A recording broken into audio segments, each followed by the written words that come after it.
Democrats don't speak for me. Speak for me, speak for me. Republicans can't speak for me. Speak for me, speak for me. A bitch ass nigga can't speak for me. Speak for me, speak for me. You coon ass niggas can't speak for me. Speak for me, speak for me. Listen here, this is a fact of life. I be rapping like Nat Turner came back to life. Grab Donald Trump by the pussy, he ain't acting right. I never run from a conflict, I be glad to fight. It's a very cold world that we living in. Somebody please tell Elizabeth you're not an Indian. You just trying to con them people to get the benefit. Just another immigrant, stealing from the Indians. That's some punk ass shit and that's too lame. Now we finna step over to Andrew Yang. And you a sucker, you could never speak for black folks. Fake ass candidate, trying to get the black vote. The Democrats don't speak for me. Speak for me, speak for me.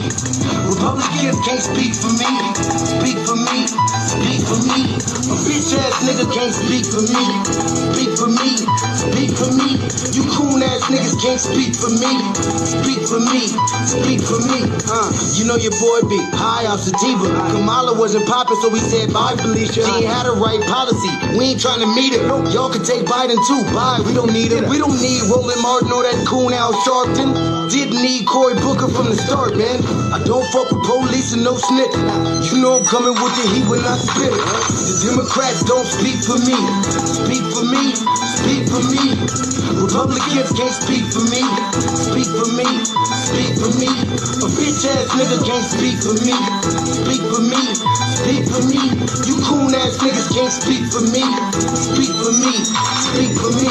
If you ever go to court and this is your luck, try not to get fucked by Benjamin Crump. I know it's hard. You and all go is hard. But who the fuck is Amy Cloak? Put her picture up on the bullseye and start throwing darts. People cut our organs out our bodies, that's a stolen heart. They can't save us from the flood like Noah's Ark. Black lives always matter, we finna go for ours. So then we savages, we don't need to pop the piff. Mike Bloomberg can suck dick with that stop and frisk. You ain't speaking for us, we don't know you. Bernie Sanders, they get your funky ass on too. The Democrats don't speak for me. Speak for me, speak for me. Republicans can't speak for me. Speak for me, speak for me. A bitch ass nigga can't speak for me. Speak for me, speak for me. You coon ass niggas can't speak for me. Speak for me, speak for me.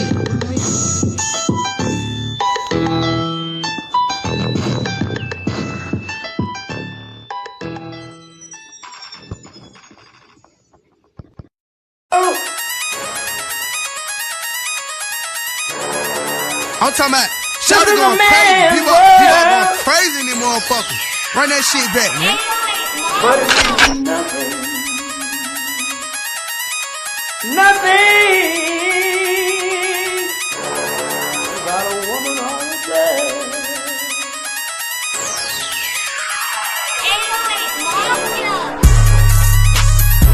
Man made the car.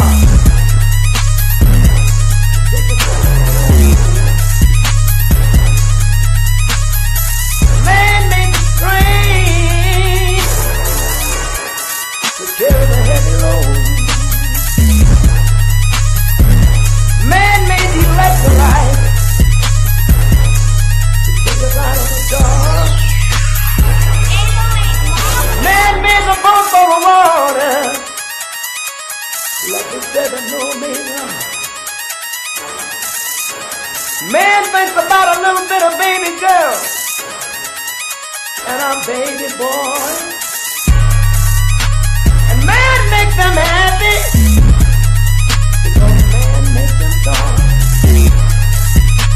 But after man make everything we can, do you know that man makes money?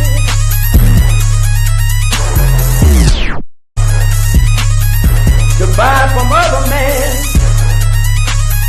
This is a man's world. But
family, greetings.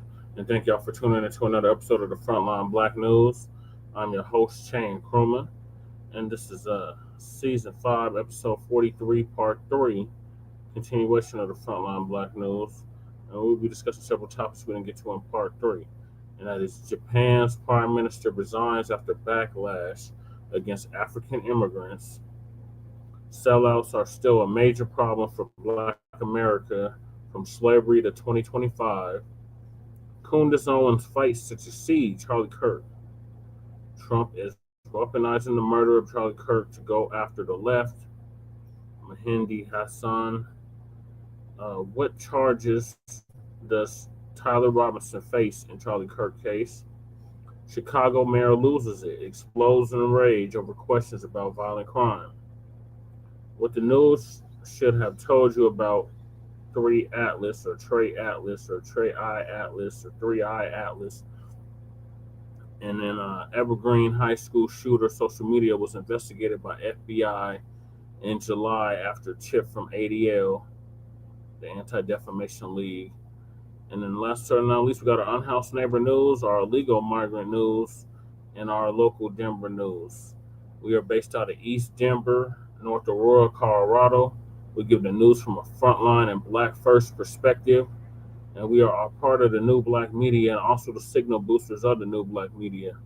We have been around for 5 seasons now and counting, and we have several platforms that are part of the frontline campaign. The first, of course, is Frontline Black News. Then the revolutionary agenda that we brought over Shabaka's Black Experience Enhanced from Blog Talk Radio. Please join us on StreamYard, YouTube, Frontline Black News. The links to all of our channels are in the description, including the RBA, the Revolutionary Agenda, Jay Militant's Was Cracking TV with Jay Militant, Kukizi, who does our intro track. His link is also in the description. The Church of Black Power, a brother out of Watts, California, who's now in Houston, Texas. His link is in the chat, the description. And then sign the petition for reparations. That link is also in the description. Lady Chase GoFundMe is in the description. And of course, copyright disclaimer under Section 107 of the Copyright Act of 1976. Allowances made for fair use for purposes such as criticism, comment, news reporting, teaching, scholarship, education, and research.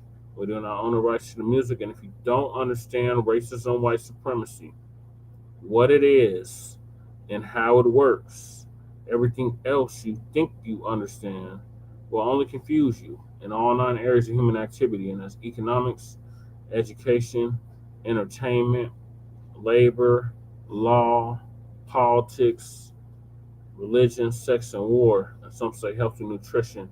And that's from the great Neely Furr Jr., who just transitioned this past February, ProduceJustice.com. And then when you, a Black person, are captured by any race soldier, you must never fuss, fight, or flee. Comply and defend yourself in court. Also by the great Neely Furr Jr., ProduceJustice.com. And last but not least, we got racism, white supremacy. It's conscious and subconscious behavior to maintain white genetic survival, to prevent white genetic annihilation. And that's by the great Dr. Francis Cress Welsing, who passed away back in 2016. So those are the topics, Black family. Thank y'all for tuning in. Make sure y'all like and subscribe to the Frontline Black News. And we got Crew in the building. Crew says B1 salute. I know I'm phone go off. Salute, bro, Che, Lady Che, and Mac Twin. I know the regulars. Greetings, Daniel. Yep, that's right, Crew. Cut the check. And correct. All right, so I'm gonna hop right into it. So even Japan has had enough of the Africans. So let's see what Lisa's talking about. Lisa gonna give us an update on the Japanese Prime Minister stepping down after backlash against the African immigrants. I believe it's the African immigrants from Nigeria that are starting to flood over there, and Japan's not having it.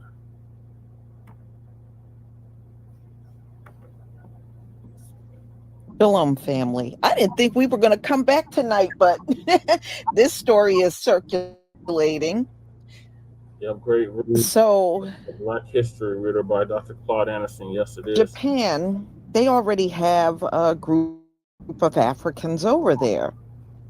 And the prime minister, who has since resigned because of all the protesting going on over there in Japan, had mentioned they were going to start some towns just for the Africans.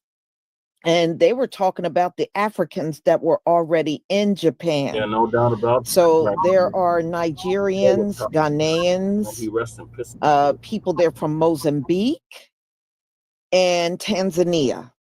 4 different countries of Africans there in Japan. So he had mentioned, I guess, to African leaders that Japan was going to give the Africans their own towns there. Well, they interpreted that as they want more Africans. They want more Africans. And we're going to get special visas and send over more Africans. And the people had a meltdown. Them Japanese people took to the streets. They said over 10,000 of them took to the street to say they don't want no more Africans in their country. They don't want these Africans. Okay? Just like we don't want them, and they need to send their asses back home. But Japan, them Japanese people took to the street and said to their president, no more Africans. You know how these Africans have been up in here talking about they like them better than us. First of all, that tells me you don't know these people like we do. They don't like nothing with melanin. Okay.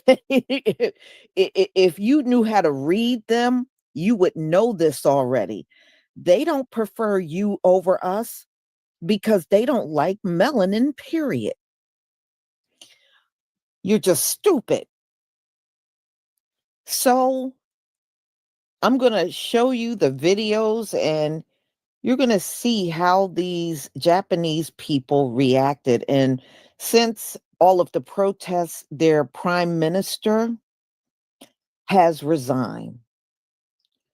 I think he's Shigeru Ishiba. He has resigned. So it's been a big mess over there with the protests. But, on this one, I can feel these Japanese people because we already got a whiff of these Africans over here. I don't blame anybody for going to the streets to get rid of their asses. So let me share my screen so we can get started.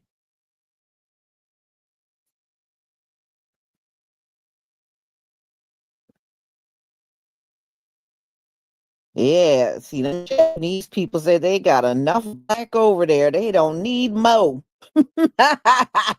Especially y'all. Especially y'all from that continent. They really don't want y'all over there. So they said they got job shortages in Japan, but they don't care. They still don't want more Africans in Japan. They don't even care that they got job shortages. And their birth rate, forget it, is in the toilet. Thank you, Monica Gregory, for your super sticker. All right, let's get started, y'all. Can you see the screen? Give me a 1 if you can see the screen.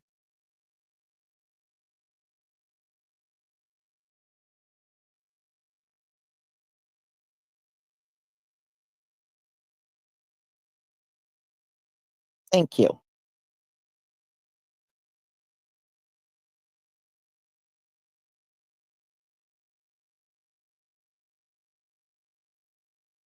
So yeah, the prime minister of Japan is resigning.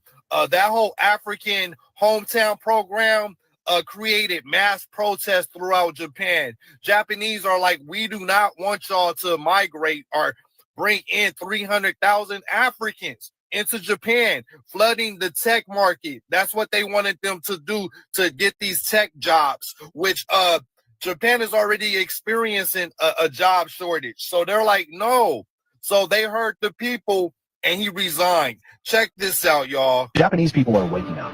On August 31st, about 10,000 people gathered in Tokyo to protest against Prime Minister Ishiba's immigration policies.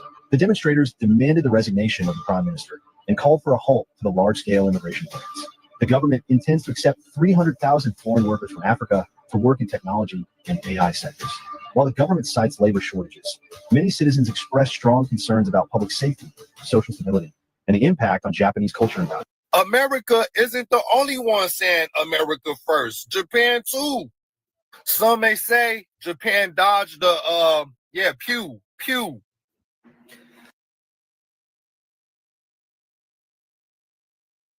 Y'all, now they're using all the stereotypes on these Africans. You know what these Japanese people are saying? They're saying they don't want to be raped by Africans. And they feel that having more Africans, they won't be safe. Oh, yes, the usual stereotypes. And now, guess what? It's being used on the Africans. You know, the ones that come over here and say we have no culture and we got low IQ and just mouthing the same words they heard from white supremacists and want to know why they're not getting respect over here. Well, it look like the Japanese are saying get the F out of their country too. Boy, I guess everybody is not embracing you. And you know what the funny part is, y'all? These Africans call themselves model citizens, but nobody wants them. They're model citizens, but nobody wants them. Go figure. Let's get back to it.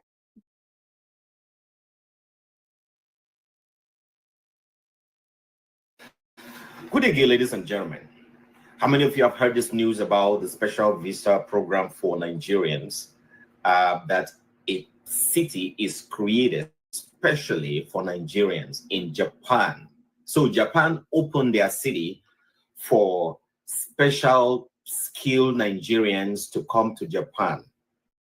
It's an opening. And not just Nigeria, Tanzania, inclusive, Ghana, and Mozambique. These are 4 nation or country. Oh, damn. The whole neighborhood, crew. In the heart of Japanese Prime Minister. All right? Prime Minister Ishiba, who just took over in October 1st, 2024 from Fumio. So he has created a special city for Africans, and Africans are excited. They want to go to Japan. So this is the news that broke out few days ago, and it was quickly spread across the continent of Africa that Japan is giving special visas, and a lot of people were spreading that video and that information, and people were actually gingering and looking for a way to travel to Japan to go and live there.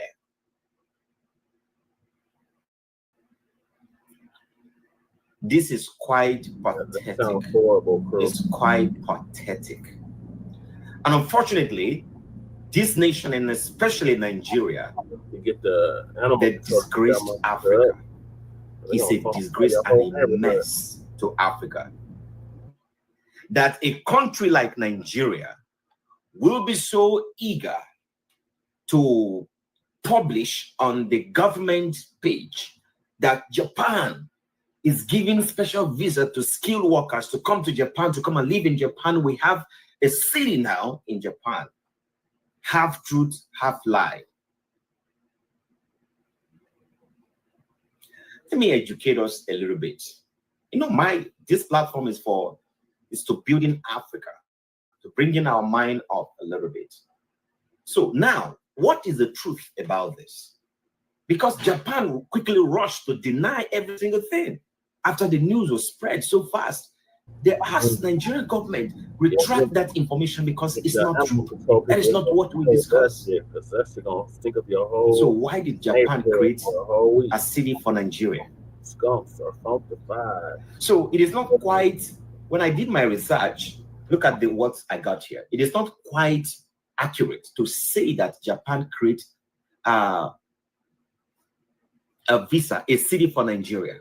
What actually happened is that in August, listen carefully, listen to this to the end, 2025, the Japan International Cooperation Agency called JICA, J-I-C-A, designated Kisarazu, a city in Chiba, as a symbolic hometown for Nigeria under its new JICA African Hometown Initiative.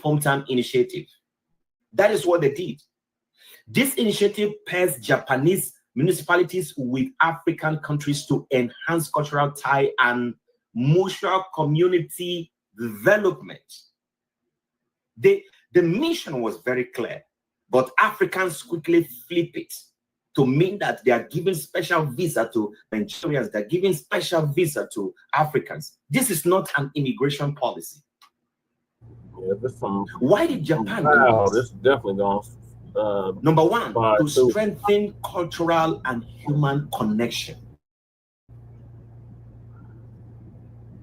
You see that?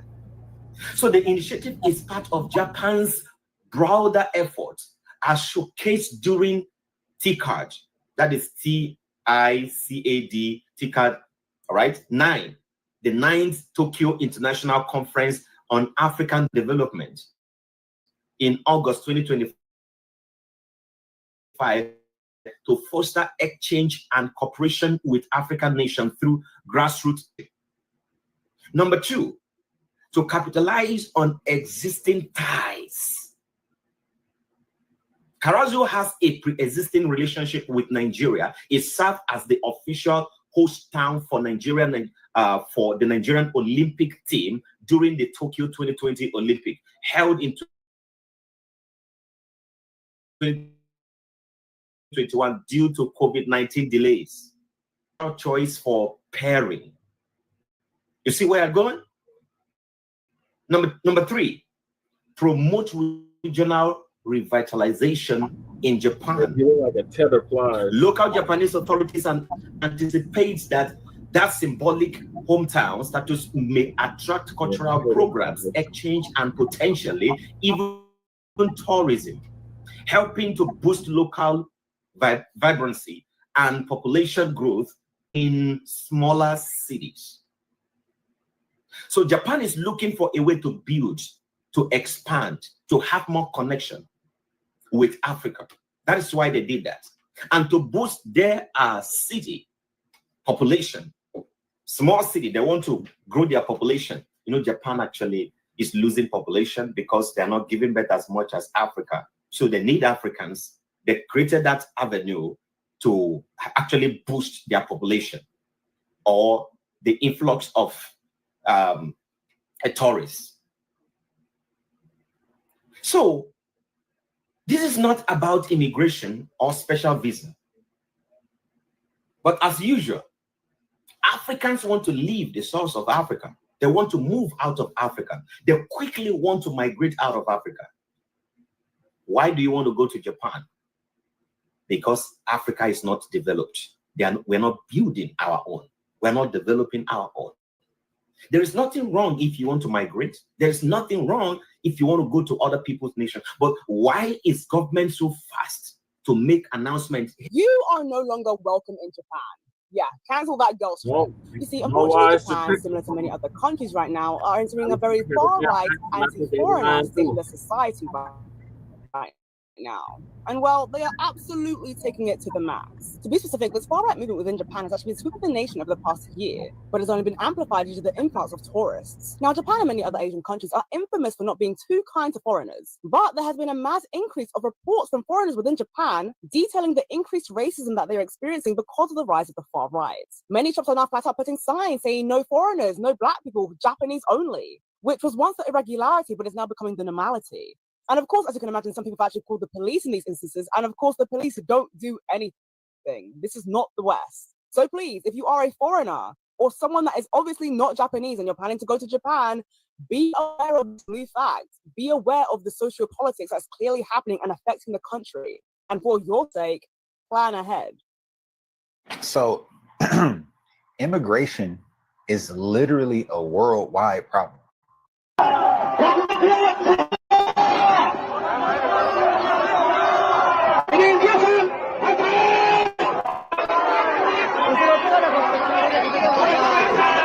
Even in Japan, they're protesting.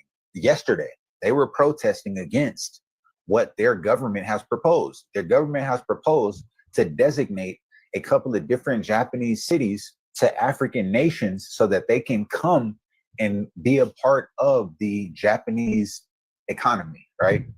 The Japanese people are saying, absolutely not, right? So this isn't a America problem or a European problem. This is a worldwide problem. So it made me think that, if this just isn't happening in one place, it's happening worldwide. What is going on? We're living through a worldwide shift. The elites want this shift, and they are the ones ushering in this immigration. They told the Japanese that Africans might be moving into their cities, and all hell broke loose. Protests erupted on the streets. Africans and Nigerians were called names, and I want to give you an example. Somebody went as far as typing this on the web. Now, the gist was this, that it was all a miscommunication. The information wasn't given directly. And even after the agencies corrected themselves, people still believe that it's all fake news. But let me tell you what happened exactly. Now, there's an agency called Japanese International Cooperation Agency. It's a governmental institution, or agency rather. They decided that they want to start a cultural exchange program between 4 African countries and 4 Japanese cities. And so the problem was this: when BBC covered that story, BBC Pigeon covered that story. So the fake news was that, or the miscommunication was that the Japanese government is looking to give visas to Africans, primarily Nigerians. So it's obvious that some people in Japan don't want Africans to come to their country. And so they began to protest. Here's what I'm going to say. Africa is a thriving continent. There's a lot of things that hold us back as people, and that includes systematic oppression that comes from people who are higher up, and also external factors as well. You know, all of these things affect our progress as a people. And the reason why I keep saying this is when Africans leave Africa, they tend to excel because they tap into everything that they see. You know what I mean? They tap into stuff. Obviously, the way has been opened for them, but they push themselves so far because it's not easy to abandon your entire household and move to a place where you don't know anyone. And with some people, they don't even speak the language. You have to learn from scratch, you know? So I really do think when I see a story like this, there's not much I can say because people express themselves how they want to, and it's their country, to be honest with you. Now, the things that I saw, are those things appropriate? Absolutely not. But again, these leaders that are creating these cultural exchange programs, the ones that are outside of Africa, they're looking into the continent and saying, oh my God, there's so much potential there. And the question remains for me, what are African leaders seeing? What are they looking at when they look at their own people? I beg, Muna, help me answer that. Imweti is my name, a visual storyteller who happens to be visually impaired, and I love covering African stories. Nigeria tried to finesse Japan. Yeah, Japan was being nice by saying, hey, we're going to officially call several African towns in Japan. One of those towns was dedicated to, you know, Nigerians. As soon as the Nigerian government heard that, not even a day later, they're issuing special visas to Nigerians to go to Japan. Yeah, they're going to send Nigerians into Japan. And once Japan heard about this news, they were like, hold up, Nigeria, y'all need to slow down because this wasn't even about that. We were just, you know, showing Nigerians that's already in Japan that they're welcome. We wasn't like, hey, influx thousands or more of Nigerians. You know what I'm saying? I don't think Japan heard about the Ghana situation. Ghana don't even want Nigerians over there, let alone create their own town.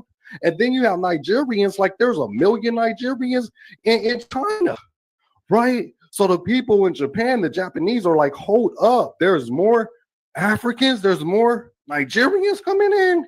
And you know, the Japanese government is like, nah, we're talking to Nigeria right now to tell them, hey, cut this special visa crap out, because that's not what this is. So yeah, to all those Asian countries or those people trying to be nice, just know if you let 10,000 in, 100,000 plus more is going to come. Look at China. Look at your fellow brother in China. But yeah, oh, Tanzania too was like, yeah, Japan got a designated area for Tanzanians. I think that's what you call it. I don't even know what they call them. But yeah, the people of Tanzania. And they were like, the Chinese people like, hold up, no, what? This is what you get for being nice? Yeah. So I believe it. I heard the same thing from Maury too, my brother that was in Kenya for 4 years. Now, what he was talking about in regards to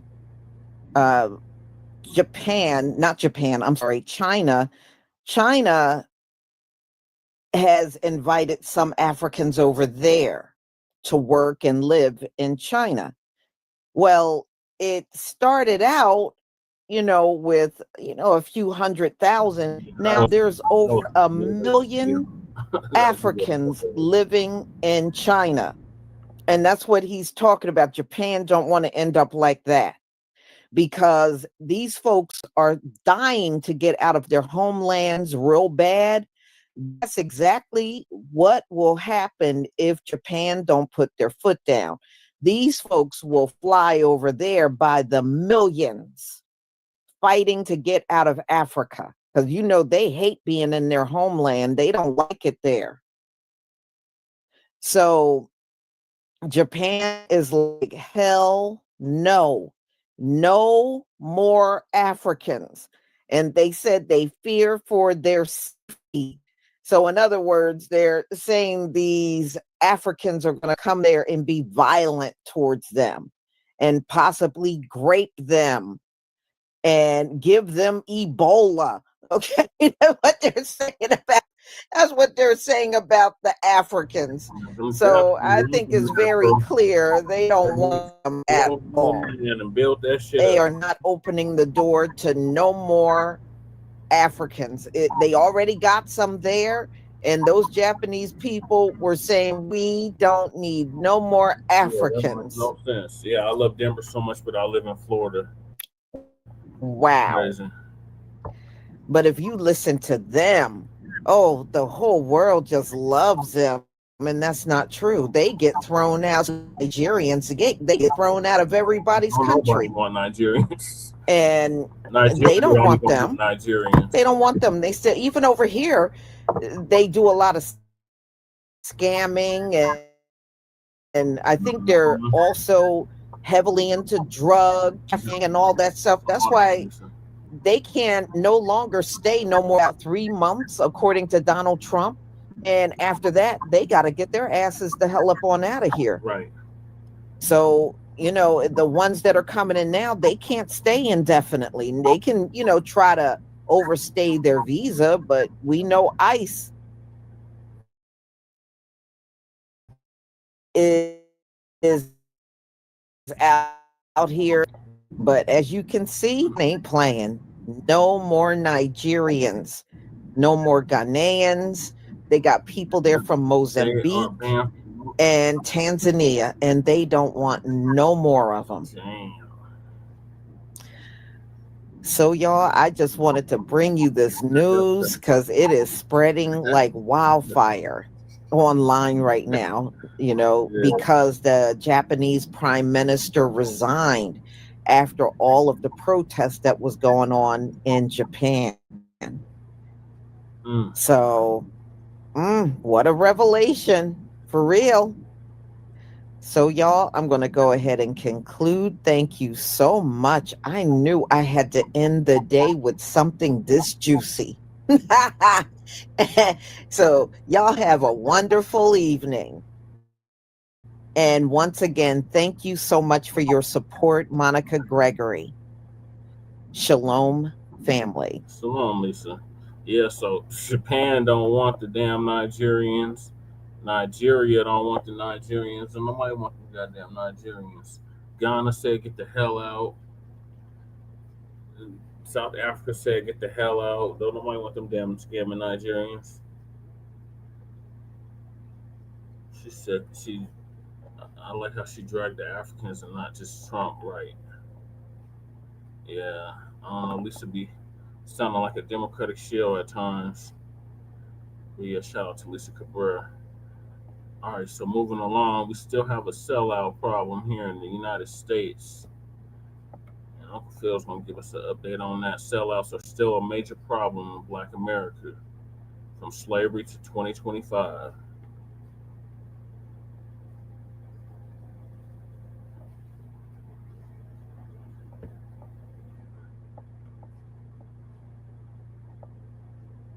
FBA it's alone.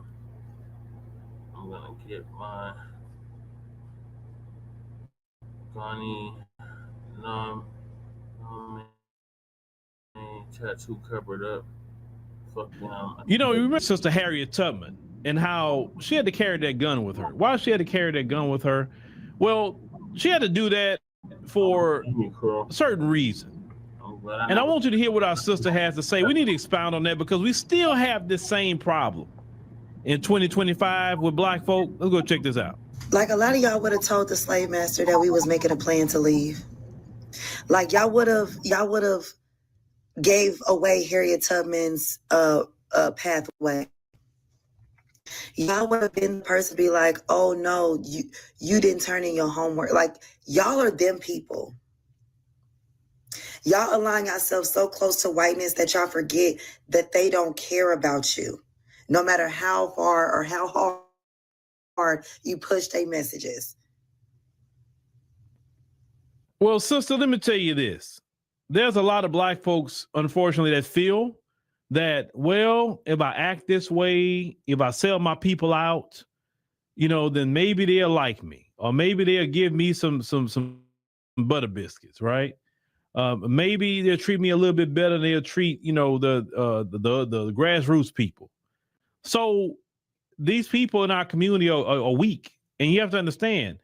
Just like you have people who are descendants of courageous people in our community, you have people that's descendants of cowards in our community. You have descendants of sellouts in our community. The whole family line has been nothing but sellouts. It's nothing new. You can't escape your ancestry. In my family line, there were always people speaking up and speaking out in my family line. That's why I'm doing it, right? Right. But in some people's family line, they could have been sellouts. Yep. Going to do Black people wrong, betraying Black people. See, our great sister Harriet Tubman knew this. That's why she carried that gun. She carried the gun not so much because of the white supremacists. She carried that gun because of people like what this sister talking about. Because Harriet knew that if I let them go back to that plantation, I'm done. Because they're going to go back and tell. Because they were cowards. So you say, oh, you're going to freedom one way or other. Either you're going over here or you're going to the next life. But you're going to freedom somewhere. Yeah, cover that genome. And they knew Harriet meant business. Yeah, Papa Labor was much better. And that sister was very smart to do that. But you know, some of the reason why we don't progress as a people is because of people like that. We got people like that as politicians. We got people like that as police officers in our community, business owners. Some of these people work at your job every day. They be up in them folks' face all the time. And you be looking at them like, man, what you own, man? It frustrates you because it's enough you got to deal with the folks, but then now you got to deal with him or her too. Just bootlicking, being a shine. Like what? Why? What do you get out of that? These people would never let you into whiteness. It's never going to happen. I know other groups do it, and they may give them a little bit more privilege, but they won't give you that. don't understand what a black person get out of that. Now they reward them here and there with more money and opportunity. You know, you people like your Candace Owens and your Jesse Lee Petersons and your Brandon Tatum, all them kind of people. Yeah, they give them more money and this and that and the third. But this is the thing. When they're using you, they're gonna break you in the end too. There's no retirement for a sellout.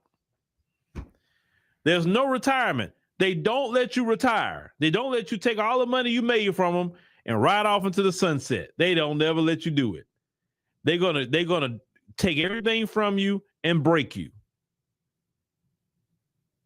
Instead of standing on business, fighting for your community, fighting for the people, right?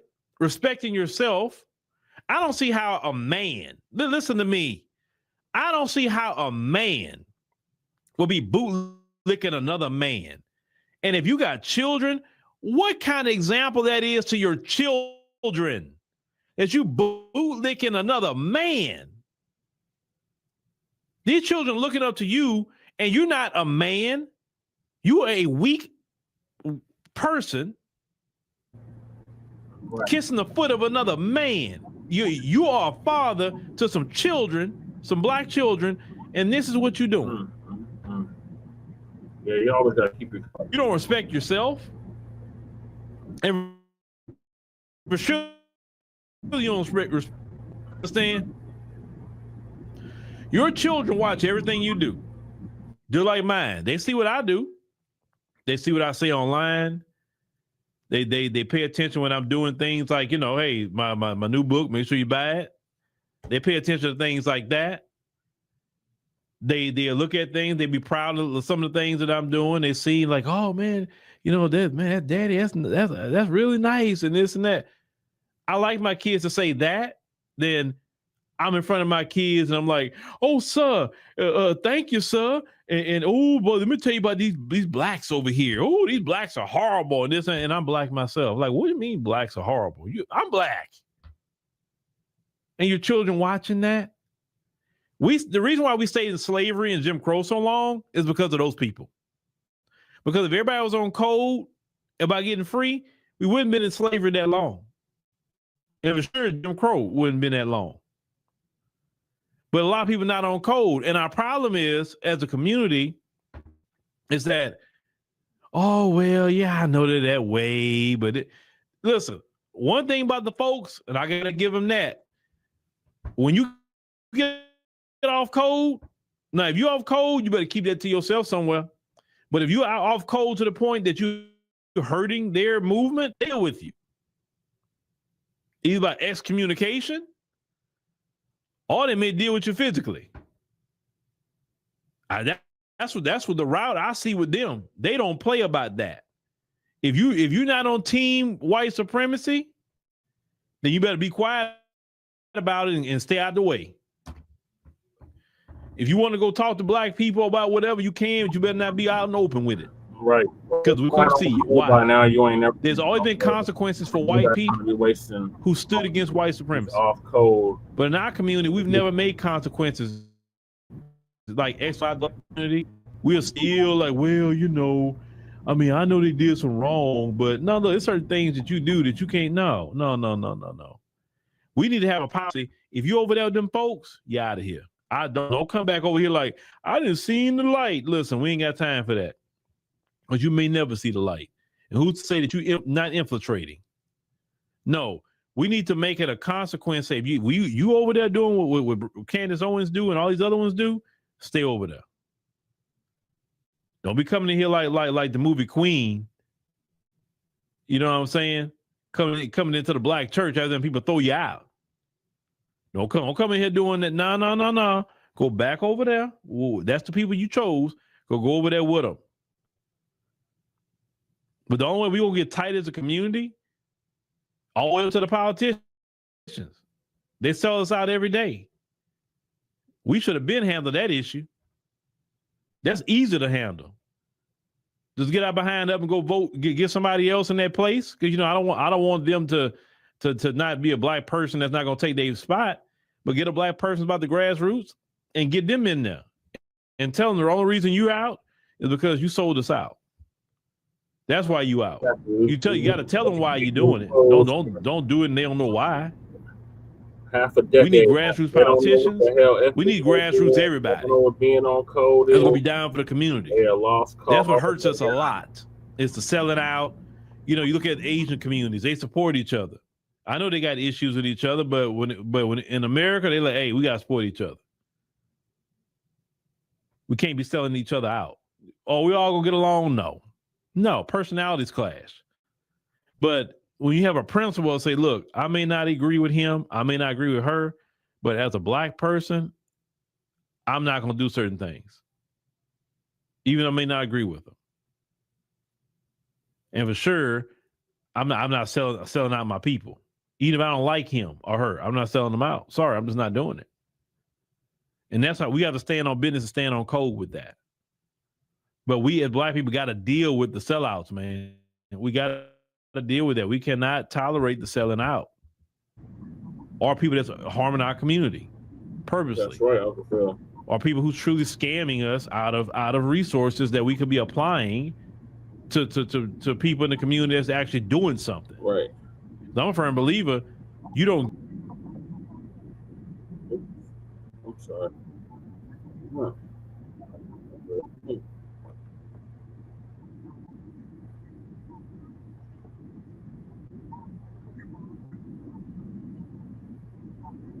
Put in on that because, hey, you know, you got other things going on, right? So I know you good for it.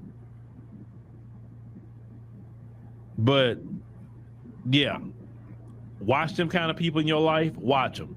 If anybody like that on your job, don't talk to them. Cut them off. If you have to talk to them about the weather. Right. That's it. Or I would say preferably just job only. If you don't got to talk about the job, there's no reason to talk. Have to get along. Don't be around them people. I don't care if they family. Do not be around them people. Them people will sell you out in a heartbeat. Whether I like you or not, I will. Trust me on that. Scam you or backstab. I've seen it. Stay away from the sellouts. No matter who they are, stay away. Right, stay away from. Because once the sellouts understand that they're gonna be isolated, that's when they'll start coming to light. Because we gotta start excommunicating and isolating these people out of our community. That's the only way they're gonna chill their nerves. I agree. Africans lie about the time and the weather. Yep. They sure will, crew. All right, yeah. So watch them sellouts. Get them out the paint.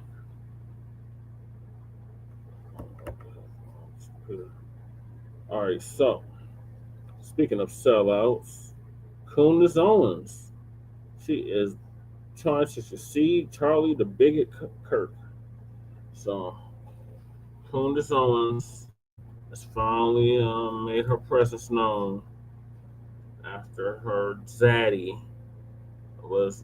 Family and fellow soldiers, I'm the professor, and this is the moment of truth. Whenever there's a human corpse, you can always bet that there's going to be plenty of flies buzzing about, and the death of Charlie Kirk has been no different. There seems to be an informal contest among the white right, which includes their black bootlicks, to try to see which one of them can position themselves correctly after he got killed. For them, this isn't some time for reflection. It's a time to see who can set themselves up to benefit from this. As Charlie Kirk himself said, it's 100% necessary to politicize killings. And let's not kid ourselves, when it comes to the beneficiaries of white privilege, there's no honor among thieves. It's every racist for himself, ultimately. So you have all these people who are suddenly tripping over their shoelaces to see who can heap the most insincere and undeserved praise on this guy. They've given him more gushing affection in the last 3 days than they did in the last 3 years. And that praise has become more and more ridiculous and over the top. Can you believe that there were actually individuals who were saying that this guy, we think that he could have gone into politics? No, he couldn't. Oh, he could have become president. That wasn't going to happen. I know that after Donald Trump got elected, every two-bit politician in America, especially the ones on the right who have the most brass and the least brains, think that they can become president too, because after all, if a grotesque walking Cheeto can do it, then anybody can, right? But the reality is Donald Trump is a unique American political anomaly. He's a one-off. Charlie Kirk doesn't have presidential timber any more than Bill O'Reilly does. In fact, about the most that Charlie Kirk could probably get would be on some city council in some red state sewer somewhere. If he had thrown his Burger King crown in the ring, he would have wound up being humiliated because he has far more in common with the likes of Ron DeSantis than he does Donald Trump. There's a reason why all of these right-wing blowhards that you see on the internet or on TV don't go into politics. About the closest to it that there's been has been Steve Bannon. He's been smart enough to stick to his podcast and the occasional interview and speaking engagement where he goes and tries to rile up the white right at home and abroad. In the pathetic and desperate attempts that the white right's been making to try to make Charlie Kirk seem like he was important somehow, all they've actually done is to show how little substance the white right has. Look at who they compare him to. They compare him to the likes of MLK and JFK. Why not compare him to, say, Ronald Reagan? Or Barry Goldwater, a ranting racist who opposed the Civil Rights Act and hates anything having to do with black people? Yeah, that definitely describes Barry Goldwater and Charlie Kirk. See, Charlie Kirk was just an online racist. He put together a network of other like-minded bigots, but all of it was AstroTurf. He wasn't some transformational anything. He was an invention of white dark money. He was their puppet, the same way that Bill O'Reilly became a thing because people like Rupert Murdoch put the battery in his back. And as soon as he got deposed, in comes Tucker Carlson. And when Tucker Carlson got sent packing, here's Jesse Waters. The same thing goes for Charlie Kirk. He's a replaceable tool. And I'm sure that decent people are hoping that this is going to be the beginning of the end of that putrid operation that he was running. Just keep in mind, what we see now is an attempt by his former backers to maintain the political operation that he was a front racist for, and to see if they can get a new flunky to lead the brain-dead morons who are dumb enough to follow that guy. After all, a group of fools that large will be hard to find.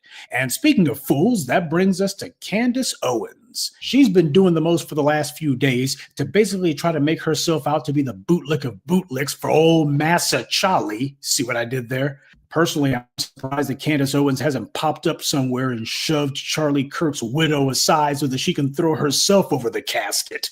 She wants to try to inherit his following. That's what she's trying to do. And she wants to try to go ahead and use Charlie Kirk's memory, such as it is, for her own benefit. And she's not alone. There's been a lot of individuals the last few days who have been trying to position themselves the same way for the exact same reason, including people like Benjamin Netanyahu, who, from reports, Charlie Kirk was basically not that warm towards at the end of his life.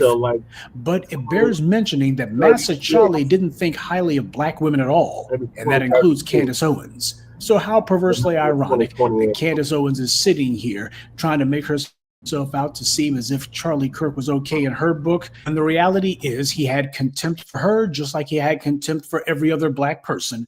While she's busy trying to remind people of what Charlie Kirk's detractors were saying about him prior to his death, she ought to look at what Charlie Kirk was saying about black people when he was alive. The only way that you can lionize and praise someone like him is to completely and thoroughly overlook the mountain of nonstop racism and violence and bigotry that he was spewing since he came on the scene. And when you consider the big money in the shadows that was funding Charlie Kirk, you also understand why there's these wealthy sports franchise owners who couldn't wait to force the public to endure tributes to this guy. Charlie Kirk's entire job was to deliver the kind of openly racist nonsense that these rich white moguls can't. He did their dirty work. You see, in order for these rich white men in the NFL and Major League Baseball and elsewhere to get their money, they got to have black people who are actually going to be working to make them that money. Charlie Kirk didn't have that vulnerability. And that's the kind of thing that made these guys envious. They're looking and going, well, we're going to support him every other way that we can.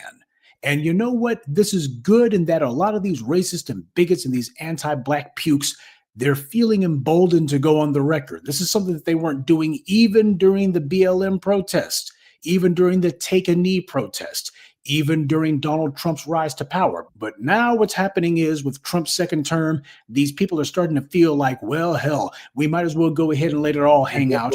Let people know what we think. This may be the last chance we ever get to do so. And this is good because we can see these scumbags. Everyone's being forced or otherwise compelled to go on the record. That's something that wouldn't have happened if Kamala Harris had become president. If you're going to crush white supremacy, you're going to need to know who it is you need to crush.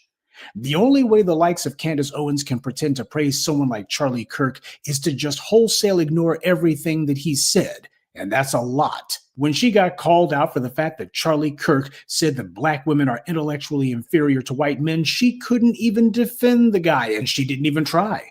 She was more willing to take on Bill Ackman, a billionaire oligarch, than she was people online who were reminding her what Charlie Kirk had said about black women. But then again, Candace Owens doesn't consider herself black.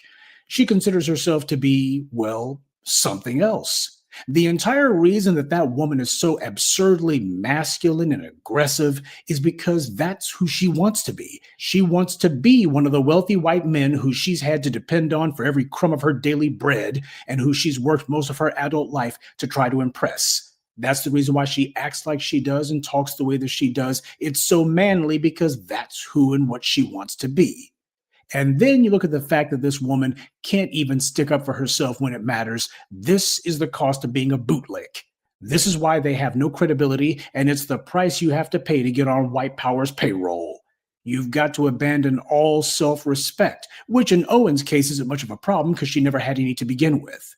What we're seeing from the white right is their predictable and feculent attempts to basically jockey for position by disqualifying everybody else. See, this is something that's very, very common in Europe back when they had more monarchies. One of the things that would routinely happen, especially after the king or queen would die, is that the members of the royal family, they would try to bastardize each other. They would try to find a way to disqualify each other from being in the line of succession. This happened a hell of a lot over there, and if you weren't able to necessarily disqualify somebody from being in line for the crown, then you could always kill them. That way you definitely didn't have to worry about them later. But this is what we're seeing from the white right and even their black minions going on right now. They're basically all saying, no, Charlie Kirk, I loved him more than you did, or Charlie Kirk liked me more than he liked you. That's what you're seeing right now. They're sitting there pointing fingers at each other and saying, oh, don't try to act as if you were one of his buddies. He couldn't even stand you. That's what's going on. And the reason that they're doing it is they're auditioning for a job. And what's the job? Heir apparent to the audience and the money that Charlie Kirk was getting for his little organization. That's what they're hoping to do. That's what they're all trying to do. As far as they're concerned, there's an enormous windfall of money and power that they could possibly snatch up for grabs if they can position themselves correctly. But because there's so many other people on the white right who have the exact same idea, because mediocre minds think alike, they're all out here trying to basically disqualify each other and say, you were a nothing and a nobody. He didn't even like you, etc., etc. It reminds me of a weird little movie. I think it was supposed to be a satire that I saw some clips of on YouTube called The Death of Stalin. And that's definitely the right comparison to be made here. Now, according to the people who made that movie, there were a number of scenes in it, especially the ridiculous ones, that actually were historically accurate, perhaps exaggerated a bit, but for the most part historically accurate because of how strange people had to act in order to keep Joseph Stalin from having them executed.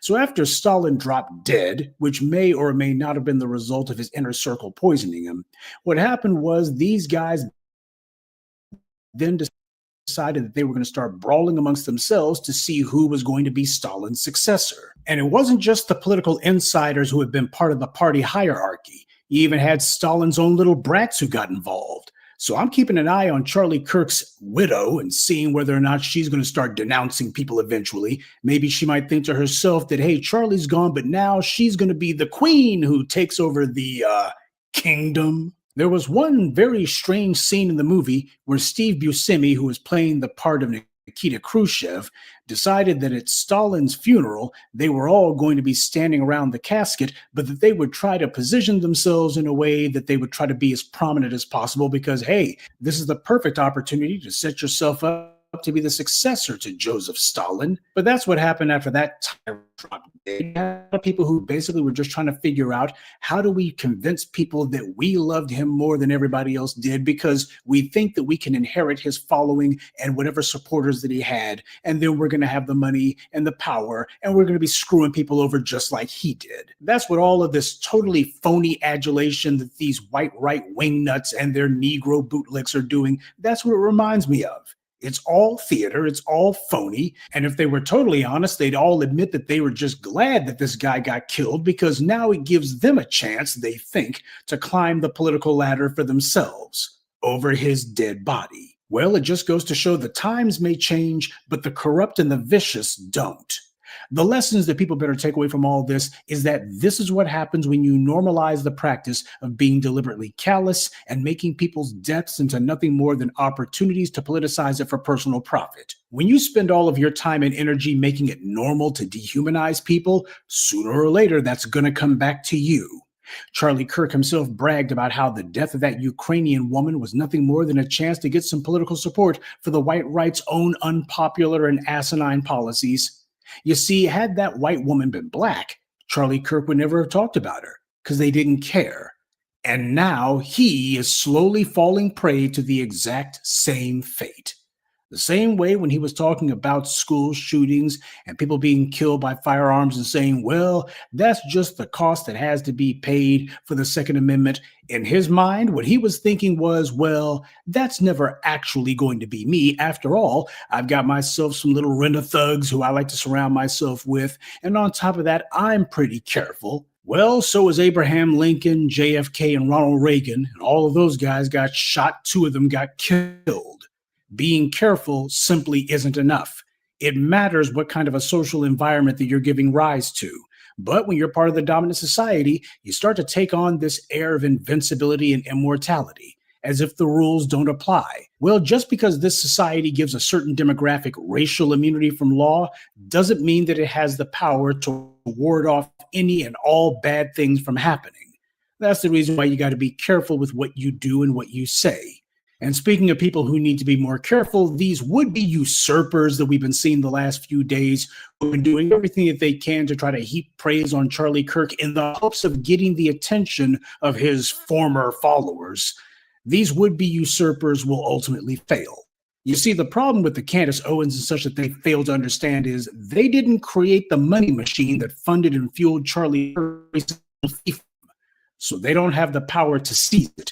They don't have the power to take it. Yes, Candace Owens has been very lucky in that she managed to go ahead and break away from Ben Shapiro's operation. And she started up her own little cult of personality, which in her case is doubly impressive than any person to begin with. But the problem for her happens to be, at the end of the day, it's one thing to go ahead and start a podcast and corral a certain number of the white right. But being able to walk into an operation that was being funded by mega millionaires and billionaires and get those people to sway over to you, and apparently you're going to walk in and take those folks away, that's going to be a hell of a lot higher mountain to climb. The oligarchs who bankrolled TPUSA, they will attempt to prop up a new tool to lead it. Same way that you had people who decided that Ralph Reed was going to be made into a thing because, well, the Christian right needed him to. Will this person have the ability to grow the following that Charlie Kirk and his billionaire backers were able to amass? Well, we'll see. But truth be told, a lot of these guys, they're basically sock puppets anyway. As long as they get out there and talk maximum trash about black people, that'll be enough for the empty-headed maggots who like them to follow slavishly behind them. This time, however, I'm willing to bet that whoever these oligarchs choose to succeed Charlie Kirk, it's going to be somebody who won't go casting aspersions on Israel and whether or not they deserve the billions of dollars that they're getting and whether or not Iran should be attacked. They're going to find somebody who will go ahead and just say yes to whatever they're told. And when that happens, the likes of Candace Owens will find themselves on the outside of even TPUSA. They'll be finding themselves closed out. And they'll be whining and complaining and saying things just ain't the same since Charlie Kirk got murked. But the reality happens to be this is exactly what it is, exactly what it's always been. A bunch of shills, bootlicks, suck-ups, and fools who have called themselves sniffing for whatever dollar they can get from white dark money. Attacking black people is their ticket to ride, but that doesn't mean that the train's going to meet its destination. And even if it does, well, as we've seen this week, even if you're on that train, there's no guarantee you'll make it to the end. Good day, and be one. I'd like to take a moment to mention some of our contributors: Gwendolyn Langston, Sean, Shamela Martin, Gavin Andrade, and DPB79. Salute to them and thank you to everyone for listening, liking, and sharing this message. Black empowerment only exists because of you. That's right, Professor. Welcome back from your hiatus.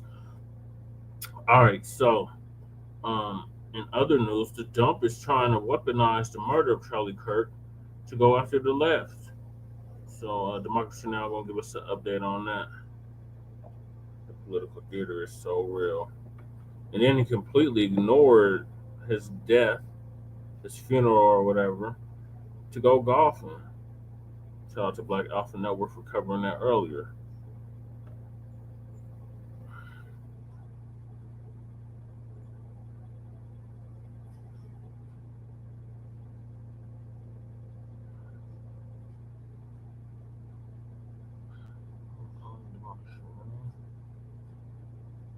President Trump has just announced on Fox News that the suspected gunman who shot the conservative activist Charlie Kirk, killing him, has been caught.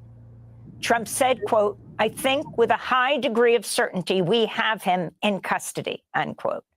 Trump's comments came a day after the FBI announced a $100,000 reward for information leading to an arrest. Officials also released photos and video of the suspected gunman who shot Kirk during an outdoor event at Utah Valley University. A bolt-action rifle was also recovered in a wooded area near the campus. In one video, the suspected gunman is seen jumping from a roof on campus and running away. On Thursday, President Trump said he'll honor Charlie Kirk with a posthumous Presidential Medal of Freedom, the nation's highest civilian honor. Trump also escalated his attacks on the political left, saying, quote, "We just have to beat the hell out of them."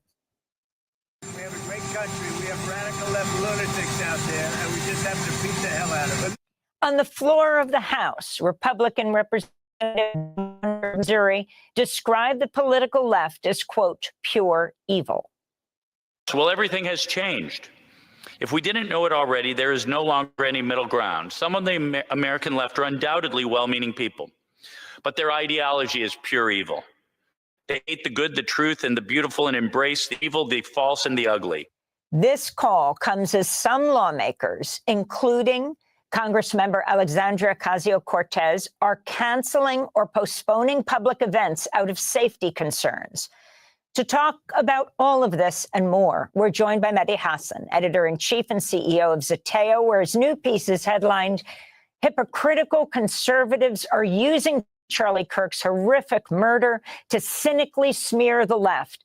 Mehdi, welcome back to Democracy Now! Why don't you lay out what you're seeing in these last few days about this breaking news that the suspected gunman has been caught? Thanks, Amy, for having me. Problem with this administration, of course, is you can't trust anything they say. Kash Patel put out multiple statements over the last 48 hours suggesting that somebody's been caught, somebody's in custody. They leaked to the Wall Street Journal that there was trans ideology on the weapon and then walked it back. We have an administration of gaslighters and serial liars. So unfortunately, in the old days, even if a president lied, you could try and take the bureaucracy or the law enforcement people. Maybe sometimes that they were. Now you have to start from a position of pure skepticism. So I don't believe anything Trump says until I see more verification. I do hope they've caught the person. The problem is, Amy, that from the moment Charlie Kirk was horrifically murdered on camera, a horrific act, inexcusable act on Wednesday in Utah. From the moment that happened, Republicans, conservatives, prominent figures in this country on the right went to work to blame this on the left, even though the killer was not in custody. Apparently is now. Let's see the alleged killer. No killer in custody, no motive. And yet, for the last 36, 48 hours, we've been told again and again that the left did this. The left killed Kirk. The left has blood on its hands. And I wrote that piece for Zeteo because I was deeply frustrated at what I was seeing. It's not just frustrating, it's dangerous, right? Your response to a political assassination, to political violence, cannot be to ratchet up more political violence, more dehumanization and demonization. And the reality is, of course, as I say, we don't know the motive of the killer. Let's say the killer turns out to be someone on the left. Even then, That doesn't mean the right is somehow scot-free here, and that's why I wrote my piece pointing out that the vast majority of right-wing political violence in this country comes from Trump supporters, comes from people on the far right, comes from all sorts of people who have horrific views about minorities and white supremacists. And I laid down the evidence in my piece, for example, this summer. Just a few weeks ago, I know the right wing has been erasing her killing, but Melissa Hortman, the Speaker Emerita of the Minnesota House, was murdered in her home with her husband. Another lawmaker was shot and almost killed with his partner. That was done by a Trump supporter this summer. Trump didn't even bother to show up at the funeral. No one mentions Melissa Hortman's death on the right when they're talking about political violence. We've erased January 6th. We've erased the attack on Josh Shapiro's home earlier this year. We've erased multiple attacks over the years that have been attributed to, or that the suspect turned out to be some kind of Trump supporter. And I think that is why I wrote that piece, because there's a real rewriting of history going on here. It's what far-right regimes do after tragedies like this. They try and weaponize them to go after their enemies. And Trump's made that very clear in all his statements, the radical left. This is a guy who has incited violence himself, including on January the 6th. I wanted to turn to Hunter Kozak. He's the Utah Valley University student who posed a question to Charlie Kirk about gun violence just before Kirk was shot and killed. 5 is a lot, right? I'm gonna give you some credit. Do you know how many mass shooters there have been in America over the last 10 years? Counting or not counting gang violence? Great.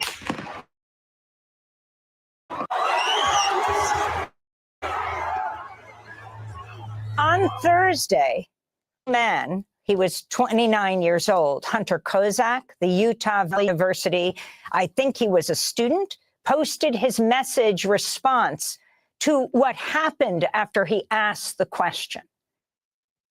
And people have obviously pointed to the irony that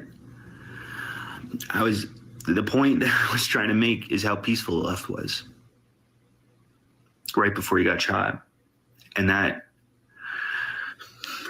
only makes sense if we stay peaceful. And as much as I disagree with Charlie Kirk, I'm on the record for how much I disagree with Charlie Kirk, but like, man, dude, he is still a human being. Have we forgotten that? That's Hunter Kozak, who posed the question. He started by asking about how many trans mass shooters Charlie Kirk thought they were, and then talked about that percentage is the number of mass shooters in this country. But as he says, was horrified, as here is Charlie Kirk answering a question about gun violence, then is shot dead. Your response to this young man who's in a lot of pain, he said, in fact, though he disagrees with almost everything, is known for opposing Charlie Kirk, himself a TikToker. His wife just gave birth to their second child. He sees their families, both of them having 2 children. And he said, but I'm absolutely against violence and for his freedom of expression. I mean, we all are. I mean, 99% of people in this country, I hope, are against politically motivated murders. I mean, it's horrific. What happened to Charlie Kirk is horrific on a human level, on a political level, on multiple levels. And, people are going around saying, well, he didn't believe in empathy, so I don't care what. Well, just the fact that he didn't believe in empathy is irrelevant. I believe in empathy. Most of us should have empathy, and I do have empathy for his wife and kids. 2 kids are going to grow up without their father. The fact that their father had vile political views that I disagree with, the fact that their father said I should be deported from the US is irrelevant. All right, you don't kill people for their speech, ever. And that young man gave a very eloquent statement there. The irony of him being killed after taking a question on gun violence and trying to make it about gangs.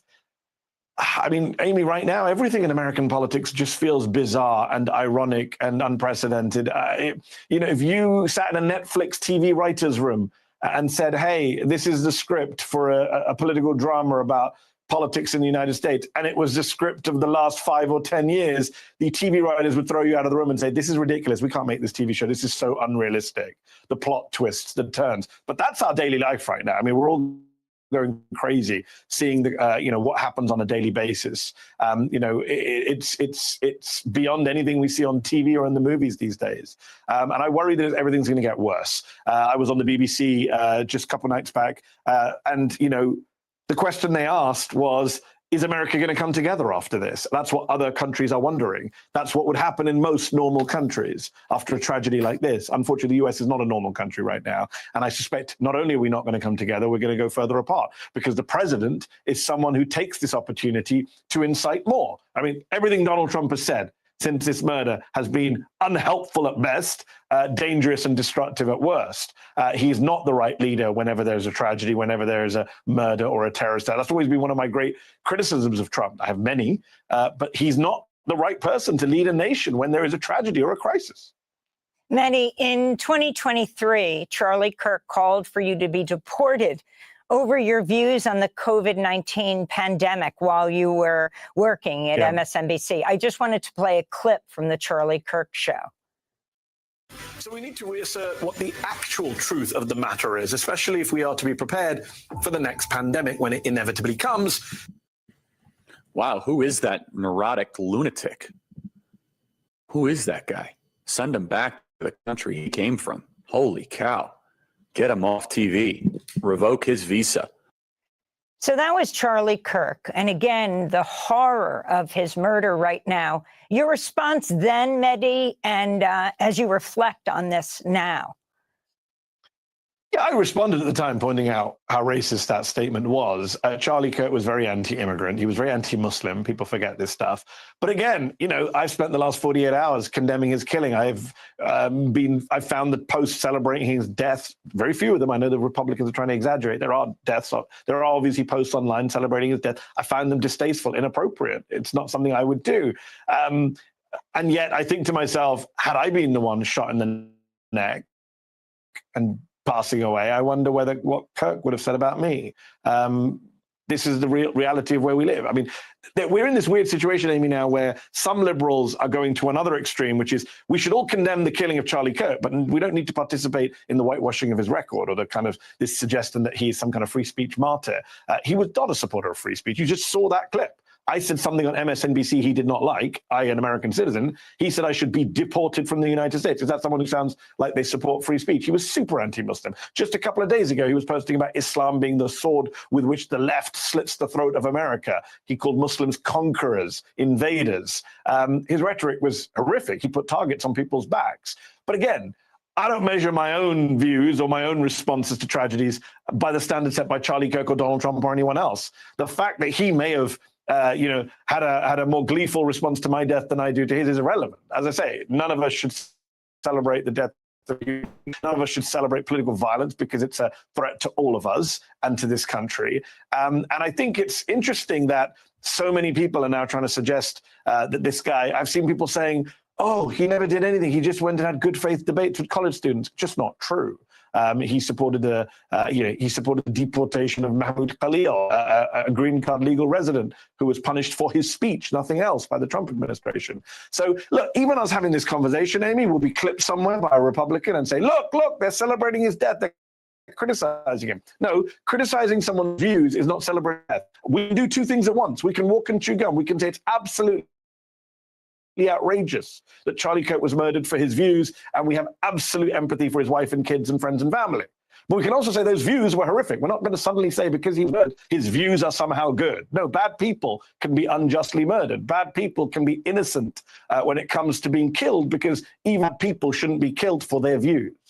Thanks for watching Democracy Now! On YouTube. Subscribe to the channel and turn on notifications to make sure you never miss a video. And for more of our audience-supported journalism,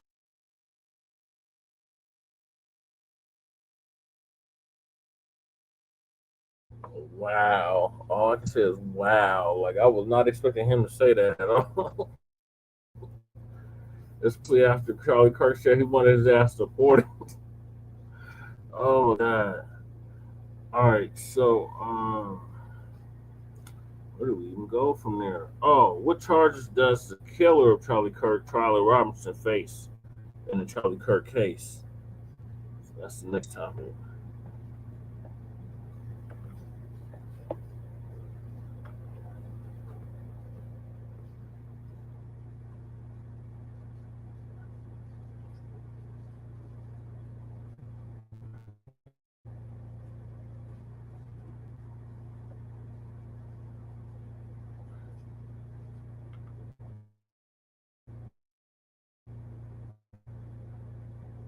To see you all. Hope you're doing well. Well, listen, Tyler, his first court date has come. He did not appear physically, but he was there. You know how they put them on video cam from the prison, and that's how he appeared. He really didn't say anything. And they said he's still not cooperating at all. So he is not speaking. He's not admitting anything. So the only admission they got was from family and friends, but they haven't gotten anything from the horse's mouth. So, I mean, I guess he figured he's not going to make anything easy for them at all. So the appearance happened. He was charged. Now there are some people that think he might not have been the only one involved in this whole thing. There may have been many people involved, but you know, the only one they got is him. They don't have anybody else.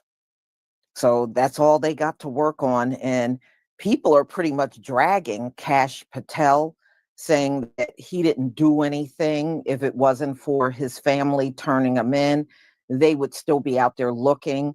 You know, it's a lot of incompetence. But see, Donald Trump put people in all these different cabinet positions that had zero experience, and it shows. It really does. But he got the nerve to look at everybody talking about this is going to be a merit-based society. It has never been that. It has never been that, and it never will be that. So, you know, you'll hear the prosecution speak, and you'll hear the charges, and there's some news clips mixed in with, you know, people reacting from TikTok.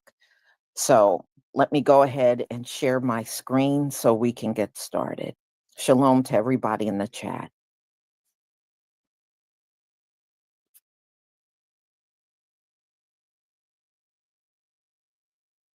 Please give me a 1 if you can see my screen.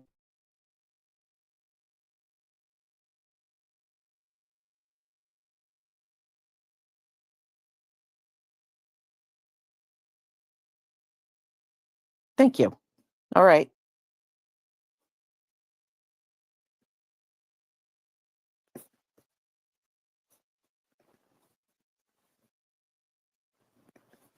As he handles this case and as the county deals with the publicity surrounding this case. We appreciate your being here. Jeff will enumerate the charges and detail. However, I may cut it off. I may assist him in helping to pick the people who are asking the question. We just ask that you keep the questions to the process of what we're talking about and refrain from asking questions that speculate or get into the political dynamic of the case. For Utah County, this is a murder case, and we're trying a murder case. We're trying to keep the questions to that, but I understand that you're under pressure and have a lot of different questions, so we'll try to answer them. We're joined today by our sheriff and our prosecution team and our county commissioners. Jeff is going to be the only one speaking right now, and I'll introduce right now County Attorney Jeff Gray.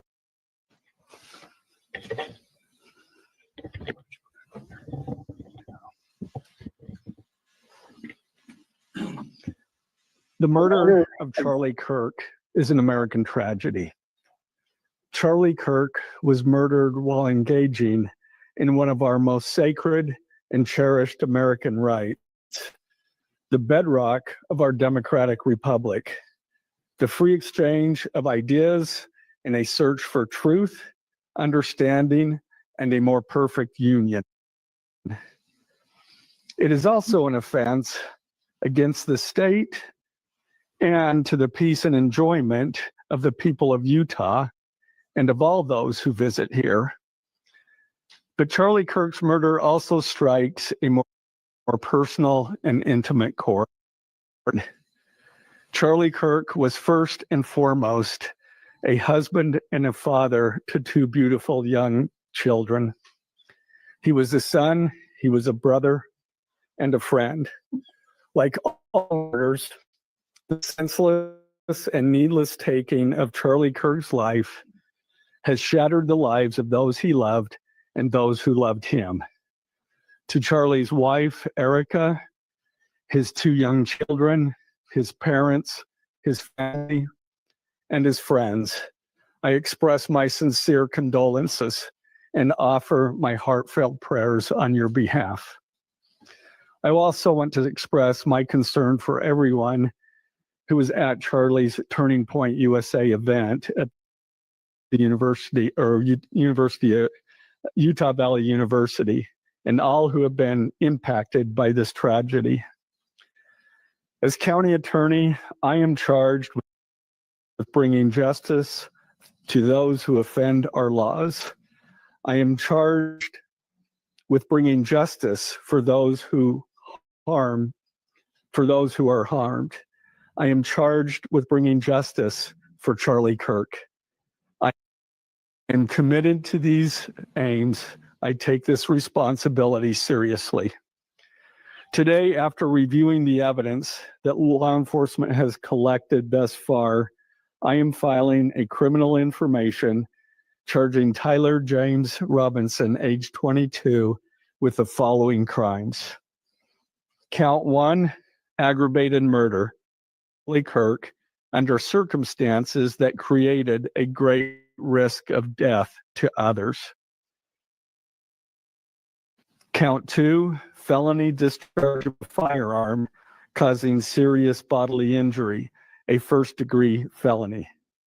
The state is further alleging aggravating factors on counts 1 and 2 because the defendant is believed to have targeted Charlie Kirk based on Charlie Kirk's political expression and did so knowing that children were present and would witness the homicide.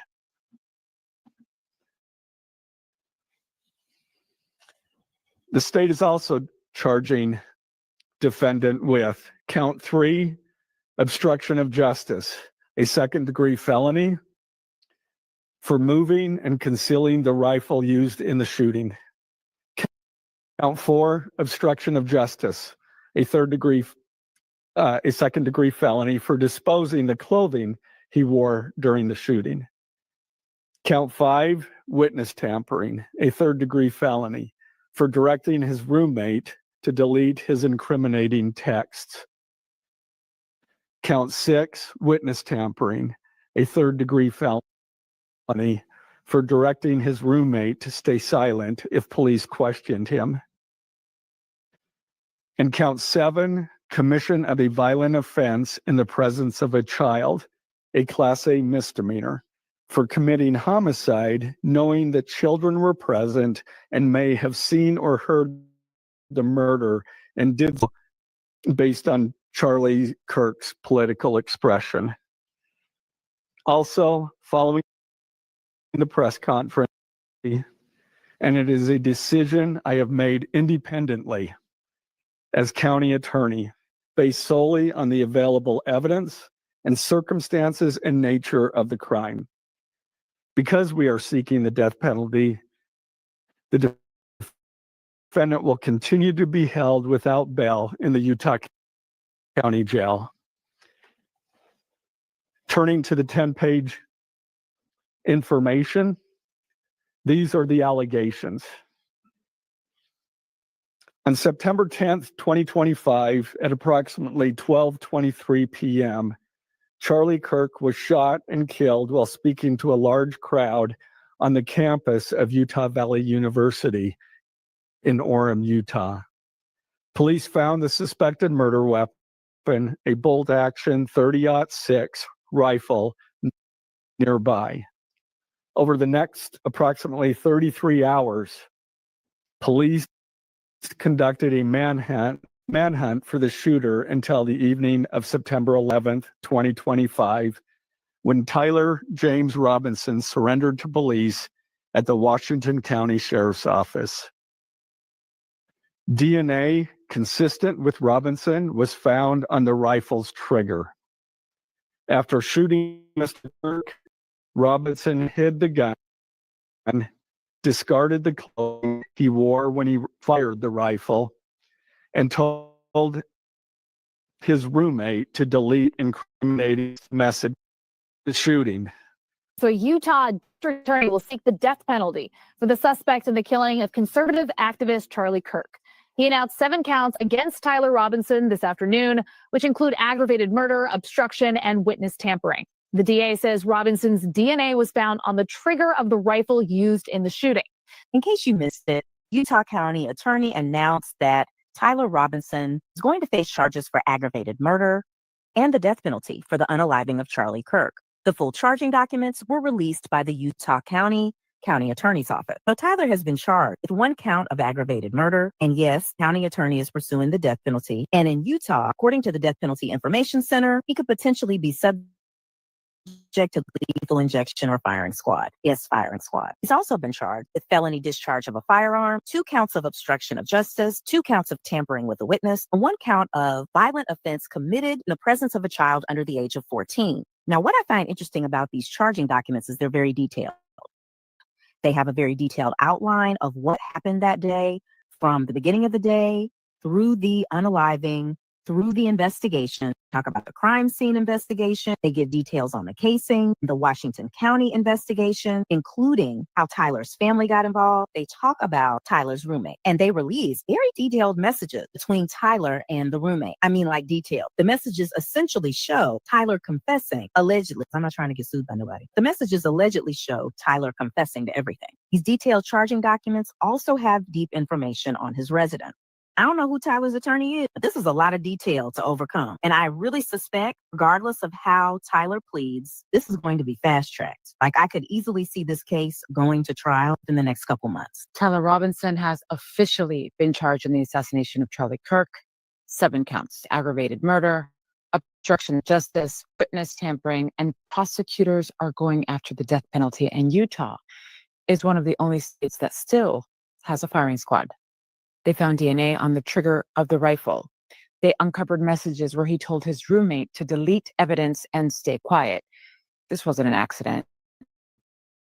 This wasn't a random outburst. It was calculated, deliberate, and cold. And remember, this man turned himself in after a 33-hour manhunt, after his own father and mother recognized him in the images that police released. Think about the weight of that. I mean, a parent seeing their child and knowing the truth had to come out. Now, Utah prosecutors say that this crime qualifies for the harshest possible punishment, capital punishment. And in Utah, that doesn't just mean lethal injection. It could even mean firing squad. That's how seriously the state is treating this.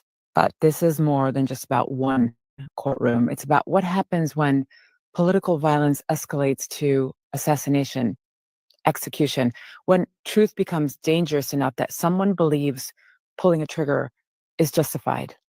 Charlie Kirk debated with patience. He spoke calmly, even when he was screamed at. He treated people with dignity, even when they spat at him. And for that, he was murdered. This case is bigger than Tyler Robinson. It's about us and what kind of culture we are willing to tolerate. Because if they thought killing Charlie Kirk would silence him, they were dead wrong. His voice only grows louder. His absence only makes the fight for truth that much more urgent. Rest in peace, Charlie. Justice is coming. The fight begins. Hey guys, today is Tuesday, September 16th.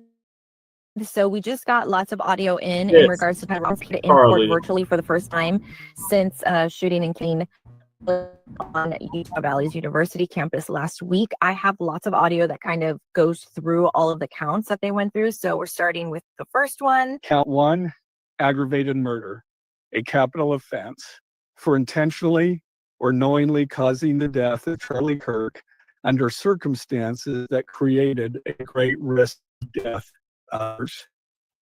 Count 2, felony discharge of a firearm causing serious bodily injury, a first-degree felony.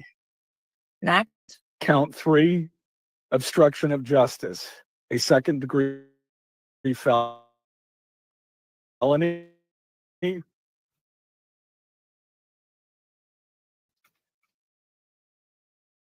for moving and concealing the rifle used in the shooting, And the felony for disposing the clothing he wore.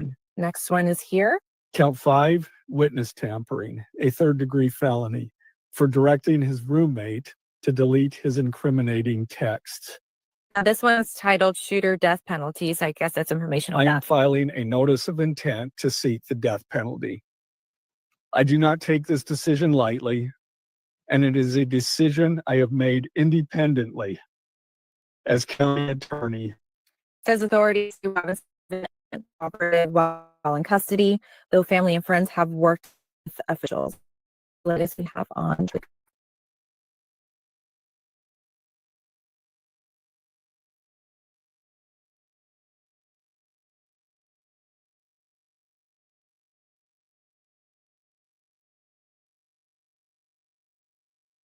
So y'all, that's it. This is his first court appearance. I'm sure there'll be more. I believe now, after listening to this in court, they're going to probably try to fast track this thing, and it won't be the normal waiting time for a trial. They're probably going to push this thing through within a few months, and we shall see. But I think it's going to be quicker than him sitting in jail for the next 2-3 years waiting for trial. And I don't think it's going to take that long. They may try to get this pushed through in under a year. That's my opinion. You know, I could be wrong, but I think because of the way the climate is in this country about Charlie Kirk, and you know, it is so funny trying to watch them rewrite what kind of person he was. I mean, it's almost look at he was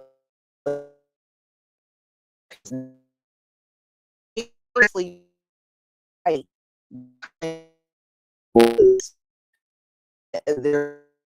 He was a good person. He just told the truth. Okay, well then any derogatory thing we say about you, that's the truth too. How about that? That's the truth too. Anything we say about you, that's the truth too. No, you'll have a fit and try to retaliate. And as for all are getting fired, all I see is a big lawsuit coming for all of y'all that are doing this, because you know, no matter what you may feel or say, the First Amendment still exists. If it existed for Charlie Kirk, it exists for the people that spoke against him in death. It exists for them too. That's all I'm saying. I see a lot of lawsuits coming. You may have gotten them fired, but getting them fired over Charlie, they really got a strong case. They really do. And y'all still got this attitude, everybody's going to respect him no matter what. Actually, they're going to resent him more because of what you're doing. And this whole thing is going to eventually implode in your face. For real. For real. And I would not be surprised if we start hearing about the first few lawsuits in the next couple of weeks of the people that lost their jobs for just expressing themselves online. And I did see that young woman, she was on a college campus and they had her arrested for getting in Charlie Kirk's supporter's face and talking about him being dead. They had this woman arrested, y'all. I said, you can't arrest nobody for that reason. That's why I'm saying the lawsuits are coming. Is y'all gonna have to shell out a lot of money. Trust me on this one. You're gonna be shelling out a lot of money to people for what you're doing. No, nobody should be fired over having opinions about somebody. You know, like I said, it's normal for people. Some will like you and some will not like you. That's life. That's real life. You know, and instead of focusing on people in the way they're talking about Charlie, y'all need to do something about your community. Okay, that's what you need to do, because that problem is there. And I see Donald Trump and JD Vance and all them are still trying to focus on the left. It was not the left. It was somebody that was MAGA that did it. And you know, they are having a hard time with that one. Ooh, they're having a hard time with it. It is even said, I even read an article today from 2 different sources that said Donald Trump wants to make being on the left a domestic terrorist. How the hell can you make somebody that's on the left politically a terrorist? And actually, Donald Trump, the group you're in, there's more terrorists in that group. I don't know what you're talking about. And the fact that you had to pardon hundreds of people for January 6th, we already know where the criminals are.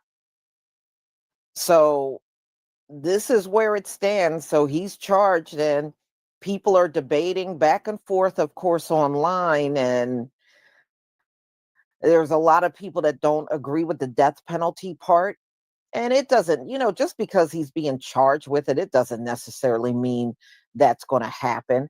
Look at Peyton Gendron. They gave him life without parole, you know, and the same thing can ultimately happen for this dude too. I mean, who's to say he's really going to be getting the death penalty? But one thing I still notice, y'all, they are not coming out strong making videos against Tyler Robinson. You talk about on code. They may not like what he did. They may hate what he did, but they're sure staying on code. That's for sure. They are fighting to stay on code. Well, they claim they had his palm print on the weapon, and I think he left a few things behind. That's why they were able to do DNA on it and tie it to him. There were a few things left behind, including the bullet casings. They were left behind. The actual rifle was left behind. And I think they said some type of towel he had that was left behind. So don't know what type of, you know, matching DNA they got off of that, but they claim they do have it. Mhm. Yeah, I saw the footage of him running, but I also saw another guy running. Now, I don't know if he was involved, but I saw a bearded guy also running. So I don't know. The whole thing is just, it's weird. The whole thing is weird. Hmm.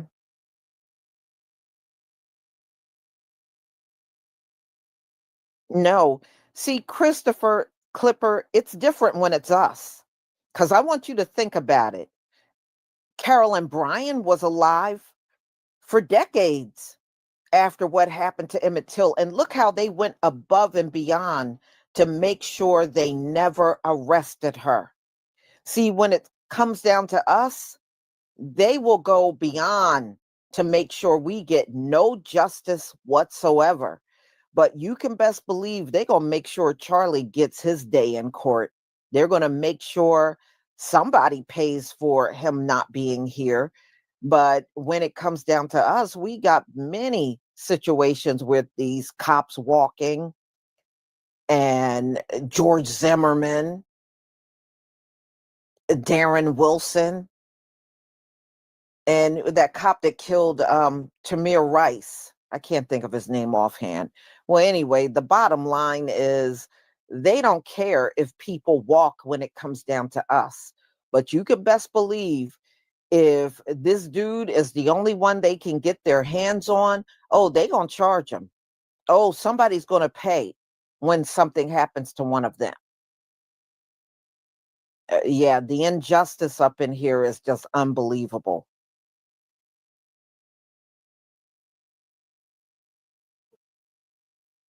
Yeah, these people are a trip.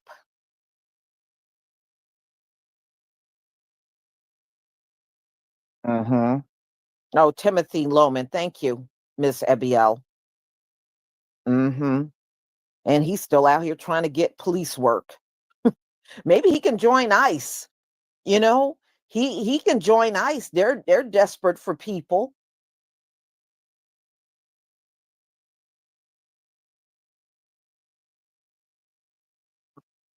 Yeah, it's just unbelievable. But I'm sure this is going to get bigger and bigger. But, you know, sooner or later, I think people in our community, we're going to kind of drop away from this story. We are. I think the only ones that'll try to uphold it are white people, because they're the main ones that cared about Charlie Kirk. And yes, I saw Officer Tate and his lame ass, weak ass self crying on video over Charlie Kirk. He looked like a damn fool.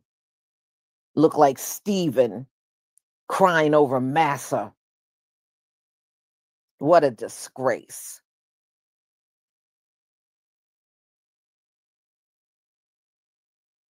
Hmm.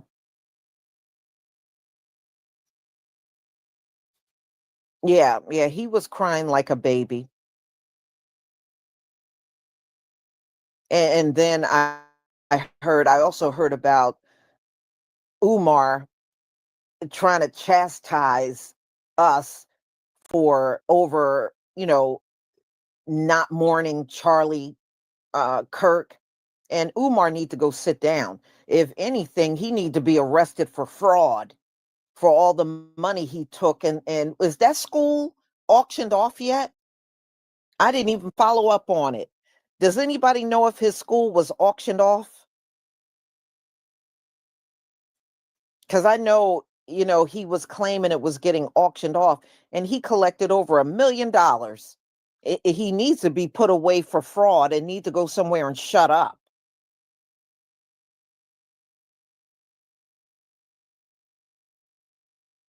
He saved it. Okay, Abuji Barbie, thank you for that update.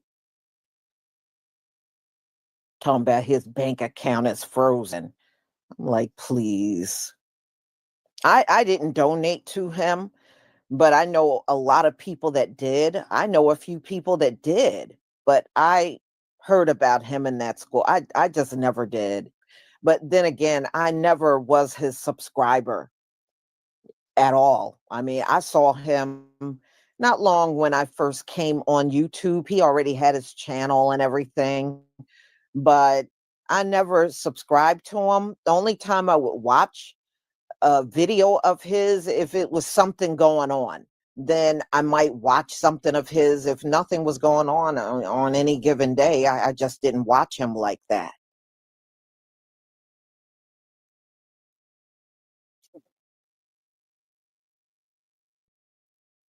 Yeah, well, first of all, that building needs a lot of work. You need more than some floors and paint on the wall. It needs a lot of work just from eyeballing it. Yeah, those schools are old, and the plumbing and everything in them are old. You really have to renovate that whole building. It would probably take millions to renovate the whole thing. That's why it's not open. It's probably not open because it probably couldn't even pass any type of inspection.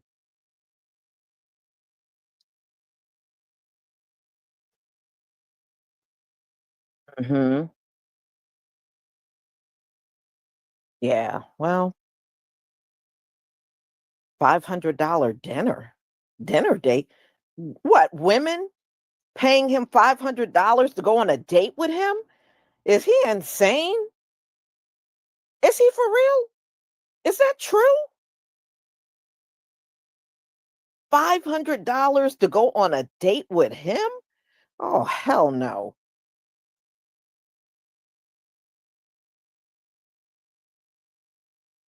Wow.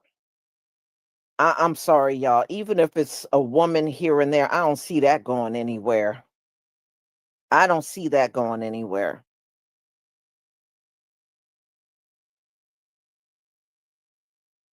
It's true. Wow, they can have it. That's all I got to say. If there's any women out there that want to date him for $500? Oh, hell no. There are many things I can do with $500. Many things I can do if I'm going out on a date for $500, a dinner date. Mm.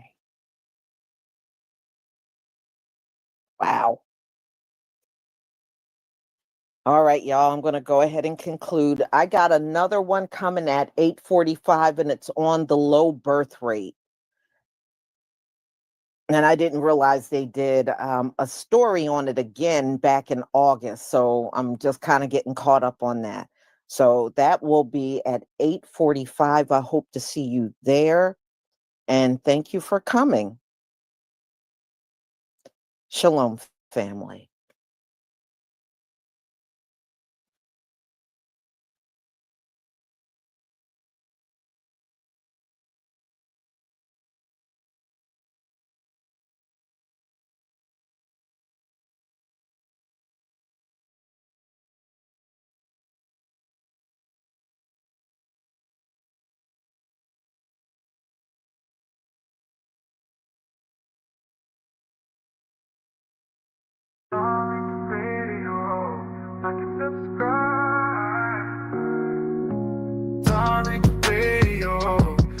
Subscribe.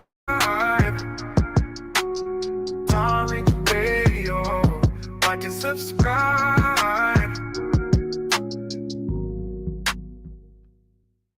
All right, let me get some more people in here. Let's get Peter. Let's get Peter in.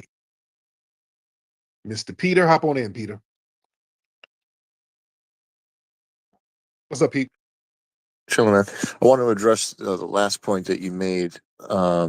You're saying most of the shootings that are happening are of gang members against other gang members in some of these blue cities. Yeah, if there's gang members or some kind of urban shooting, it's like it's street shit. And you might have people who catch strays here and there, but generally it's some street business between two crews or two underworld entities, right?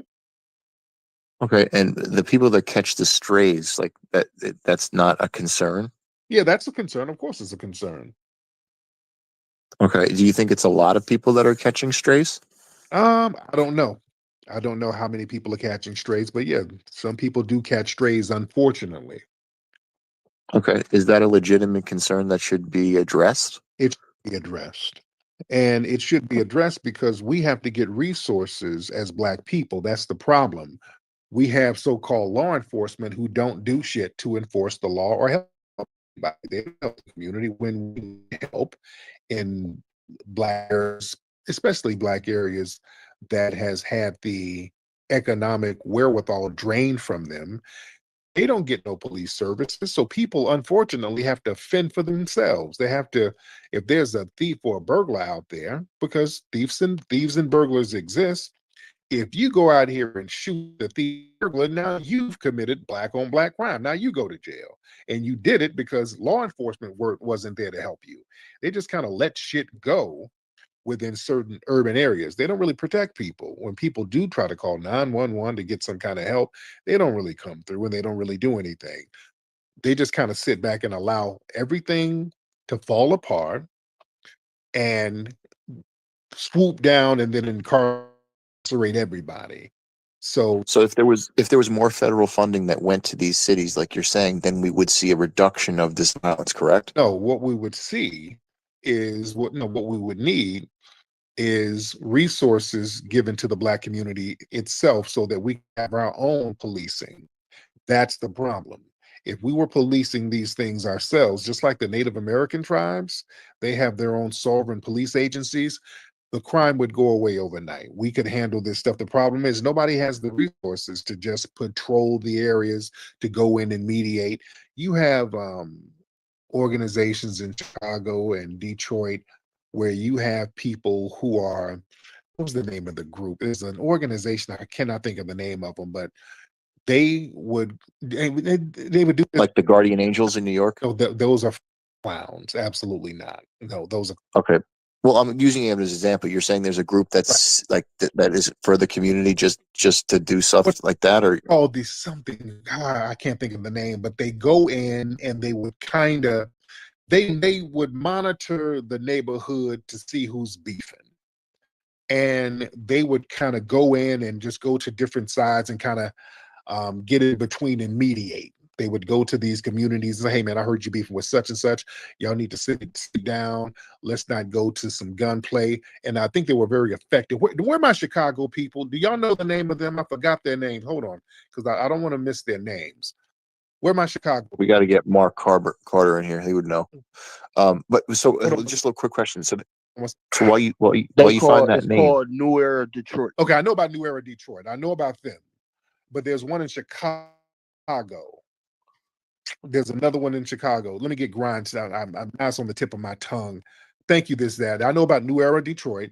Yeah, they go in the neighborhoods and kind of monitor and make sure everything is good. Grimes, what's the organization in Chicago? What's up, Tariq? If I got it correct, I think it's the ECCSC by Tyrone Muhammad, the ex-consul for Community and Social Change. Okay, I know Tyrone is my guy. That's my guy. But that's he's a good guy. That's one, but there's another one too. But yeah, I know Tyrone. So yeah, we got brothers and sisters, boots on the ground out here in these neighborhoods with very limited resources, trying to thwart some of these beefs that's going on so things don't get crazy. They need the proper resources. We got a lot of people who want to get out here and intervene and make things happen and make sure everybody's good, but they just got to get the right resources. We don't need to give a gazillion dollars to the police and all they do is get militarized weapons so they can just round up everybody. They're not trying to stop any kind of beefs or anything going on. But Tariq, look, let's take Chicago as an example, right? Brandon Johnson, how much money did he blow on illegal immigrants in the last year and a half, 2 years? Oh yeah, he blew a lot, and the community was very upset with him. Right. So I don't understand.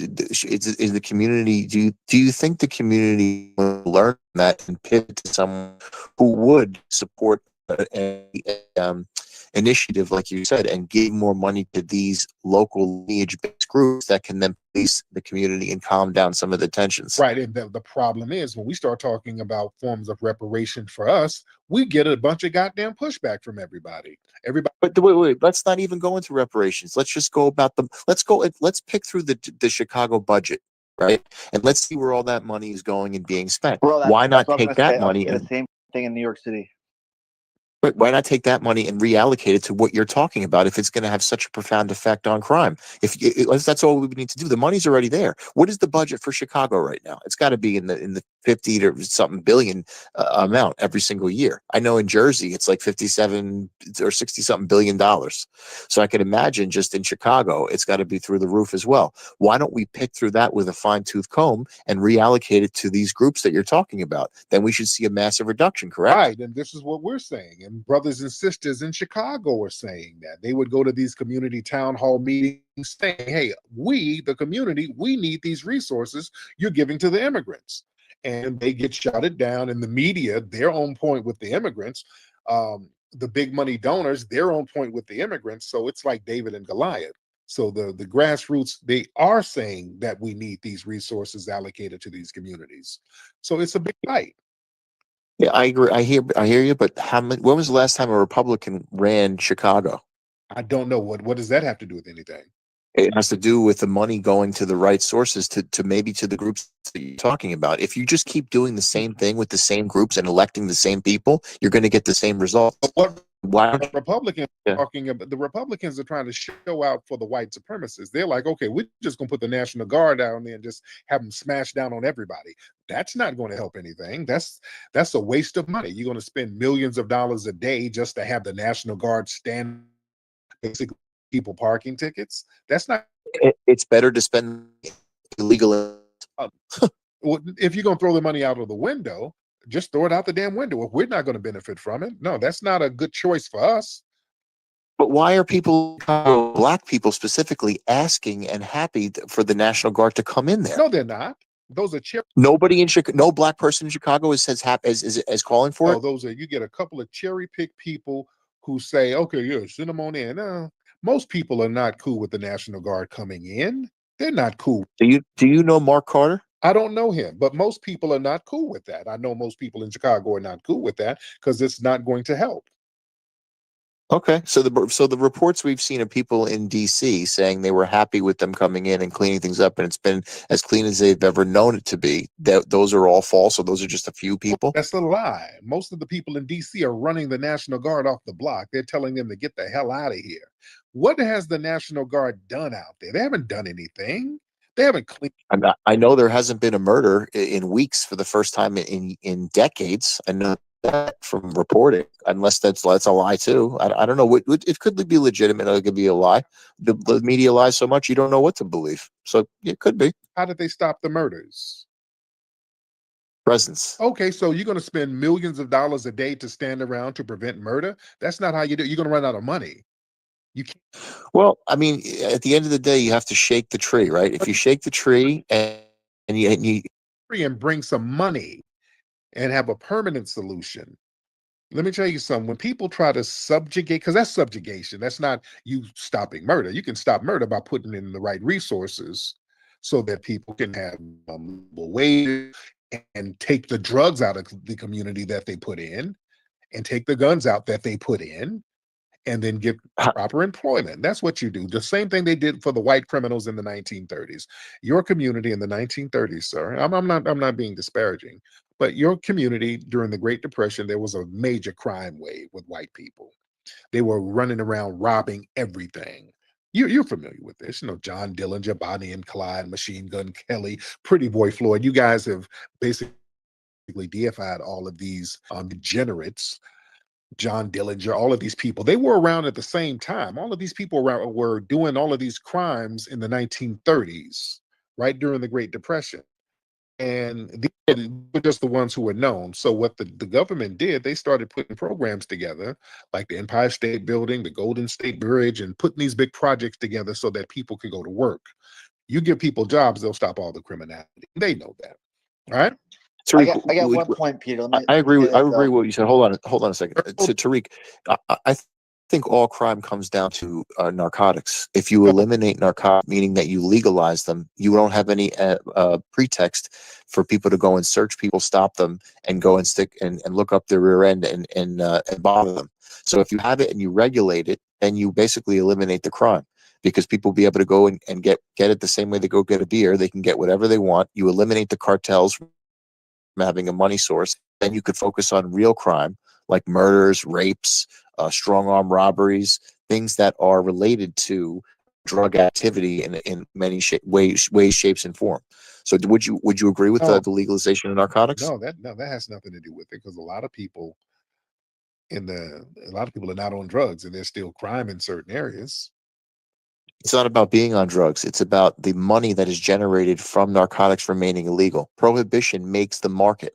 When you eliminate the prohibition, you don't have the market anymore. You don't have the judges getting paid off. You don't have the prosecutors. You don't have the whole system that's developed, an ancillary system like the pickaxes during the gold rush. You've eliminated those markets now because you don't have the ability to go in for all these different crimes. They're not happening. No, sir. There's different types of crimes. Every crime isn't drug related. Any type of area that has economic deprivation, people will come up with creative ways to make money. What would it be if there's no drugs to sell? What would the next thing to be? You got all types of crimes out here. Back in the 90s, they had credit card crimes. They also had carjacking crimes. They also had car accident hustles. That was a hustle that people had.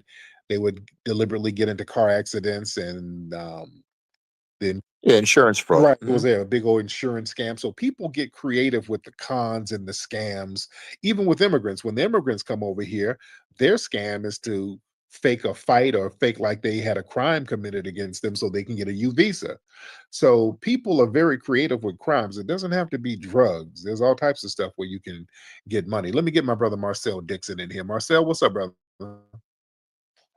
Good. How are you? I'm good, brother. Now listen to Peter, brother Marcel. What is he talking about? I wanted to ask Peter, and I'm guessing Dirt is going to probably have some of the same talking points as Peter.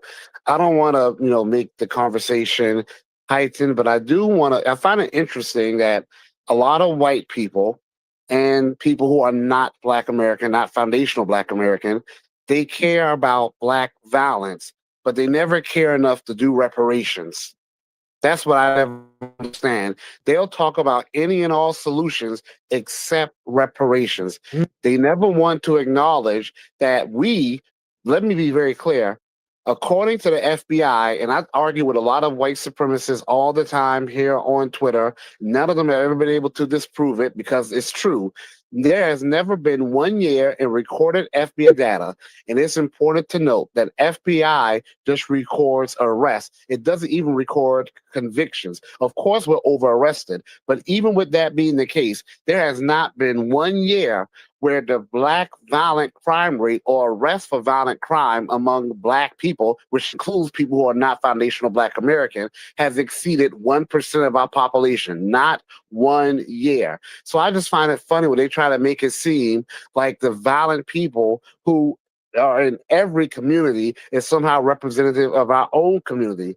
The other thing I want to bring up is if a person is truly concerned about stopping crime, then you will be concerned about stopping crime irrespective of the person who's committing the crime. You wouldn't care if it's a white person, an Asian person, or whomever. You would just want crime to stop. Well, among these white supremacists who think they're supreme, they are always hyper focused on crime when it's committed by a Black person, when it's committed by a white person, such as a person who shot up a school, such as a shooting that happened over there in Maryland, which the details are murky about what took place, such as this assassination or this shooting of Charlie Kirk. He wasn't really assassinated because he wasn't really a politician, such as the attempted assassinations on Trump. It always becomes a mental health issue or a political issue. They never make that a race issue. I also want to bring up, when it comes to death by guns or gun violence, most gun deaths are suicides, and 60 to 70% of the suicides are done by white men. The remaining acts of gun deaths are usually accidentals and police shootings. Homicides, while they are severe, make up a very small percentage of crime overall. I think like 0.20% of all crime are homicides. So I just get a little irritated when I hear people act as if homicides is representative of the day-to-day experience among Black Americans when it happens in all communities. But if you really want to stop violent crime in the Black community, then do reparations. That's the solution right there. You should be on the front lines fighting for reparations. And I land there, Tariq. Man, very. I'm actually not against reparations. I go to Lloyd Kelly's space. He talks about 5 different questions to get to reparations. I just don't understand, and the what needs to be worked out is the funding mechanism for the number that is to be paid out.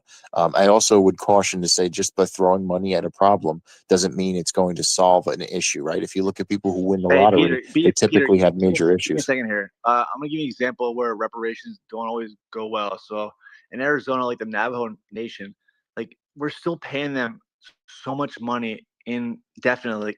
If they graduate high school, we're buying them a truck. Like that's for indefinite. That's basically reparations. That should be going to you guys or across the board. Like that's still there. I don't think a lot of Black community realizes that that's still all those Indian nations on those reservations are getting so much support. That's basically the reparations that you're talking about. But like, I mean, that's a big point right there. That I mean, we should cut that off and put that in across the board, like you're saying. Yeah, and I've been out there to Arizona. I've been to the Navajos reservation. They got big money out there. They got nice stuff. They got their own hospitals, their own police force, all that, just acres and acres and acres of land. Oh yeah, give me some of that. That's what I'm talking. But Tariq, why do you think they have such a high incidence of drug and alcohol addiction? Some of them do, but a lot of them don't. And I've been around them. Everybody ain't drunk and high. They got some. You understand? Yeah, I didn't say everybody, but I mean, there's a higher level than other groups. No, sir, you got higher levels of crack and meth and fentanyl in the white community, but you have a lot of white people who ain't on that. So that's just going to happen in any group. Nobody's going to be completely drug free and completely crime free. Doesn't. All right, I'm not saying that. I'm saying if the levels are, say, like above 50% for the whole group, then if you compare that to groups why, if they have all this abundance, are so many of them on drugs and alcohol. We don't know what kind of personal thing people have going on. Same thing with white people. If you got all of this privilege, you've never had any laws against you, you've had the red carpet rolled out for you, why are so many of you running around here meth the hell out and fentanyled out all the time? So I would have to look at the data and the numbers. If it is above 50% for that group and they have all this money because of the reparations paid out because of the land being stolen back in the day, wouldn't wouldn't it go to reason to say that they shouldn't be in such a state where they're having all of these substance abuse issues? yeah, but that everybody's not going to be drug free. There's going to be a balance. For every Native American who's somewhere drunk and high, there's somebody running a damn casino bringing in the Gladys Knight and some other acts at that damn casino. I done been to them casinos. They ain't suffering. They got it popping. So there's a balance out there. Yeah, give me that. Okay. I'll deal with a couple of crackheads if I can get some of them casinos. All right. We'll do. All right. Maybe it'll happen soon. Right. I hear you. There you go. All right. Well, thank you so much, Peter. Good talking to you, Tariq. Yeah, let me tell you something, man. Reparations would do great. Yeah, we can get a lot of stuff cleaned up with reparations. Reparations, man, that'll give us economic stability. And when you have economic stability, that reduces desperation. Most crime in disadvantaged communities is tied to poverty and lack of opportunity, not just drugs. Reparations, that'll give foundational Black Americans the financial resources to break the cycle of desperation that leads to theft and hustling and survival-driven crime. Most of the crime is survival-driven. It's like, damn, I can't get ahead. I got to eat. I got to do something. I got to pay rent. I got to do something. It's a desperation thing. And that's by design. The white supremacists designed that desperation. And then we get reparations. We can then invest in education and youth programs. We could fund better schools, get mentorship programs, get more youth centers. That to keep young people involved, engaged, motivated, so they won't be on some gang shit. And we would have resources to get a pocket of law enforcement so the feds won't be sending ops to undermine shit. We got to be real. When we do get some kind of stability, the FBI and undercover cops start sending people in to thwart shit. Can we be real? Go look up Dothard Perry. I always talk about him. He was an FBI informant who the FBI sent down to Watts at the Watts Writers Workshop, which was a community center to help the community. They sent him down there to burn it down. They do little shit like no other group is sabotaged by the government itself. Look at what they did to my brother Nipsey. They were sabotaging Nipsey all along when he had the Marathon store. He was on all types of watch lists. They were putting gang injunctions on the building. And then somebody mysteriously jump up and off him in broad daylight, and then they can't find him for days. You know? So we got to be in the hill. And us at the Hidden History Museum, they didn't send so many feds down there. They didn't send feds and undercovers with cameras instigating shit. You got suspected ops filing frivolous lawsuits against the museum. We have to deal with that type of shit. Other groups don't have to deal with that. You don't have the government sending in operatives trying to undermine their institutions when they do try to get some stability. So this is why we need resources so that we can start getting in the pockets of some of the right politicians and people in law enforcement too. And also, when you get reparations, man, you start being a homeowner. Homeowner brings neighborhood stability. Crime rates, family, a lot of folks don't realize crime rates are much lower in areas where there's high home ownership. You understand? When you own your property, crime is actually lower. When people are living in the projects, living in these areas where you're renting, basically, you don't own it, and there's a landlord who owns it and they live a gazillion miles away. Some of them don't even live in the state. there's not going to be the same type of economic stability. The homeowners, they usually stay in one place and they're financially invested in their neighborhood. Renters, they turn. You understand? So less likely to build roots there. You a weaker community tie than somebody who lives in a home. Because people always getting thrown out and evicted. They're always moving. They'll lose their Section 8. So people are just kind of coming and going in places where people rent. You understand? And then there's neglected properties there. The landlords who don't live in those communities, they neglect the property. They don't clean up the buildings. The building is all decayed, and then the people in the community, they get blamed for the decay of the building. No, the landlord ain't fixing the shit. It's the people, they're not fixing it. It's not their building. They just renting. So yeah, it might be raggedy outside with no paint and all that shit came Black people.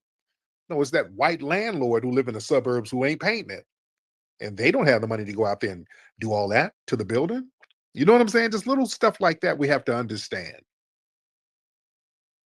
You know, and even in rent heavy areas, you got more people who are facing financial instability and they move frequently.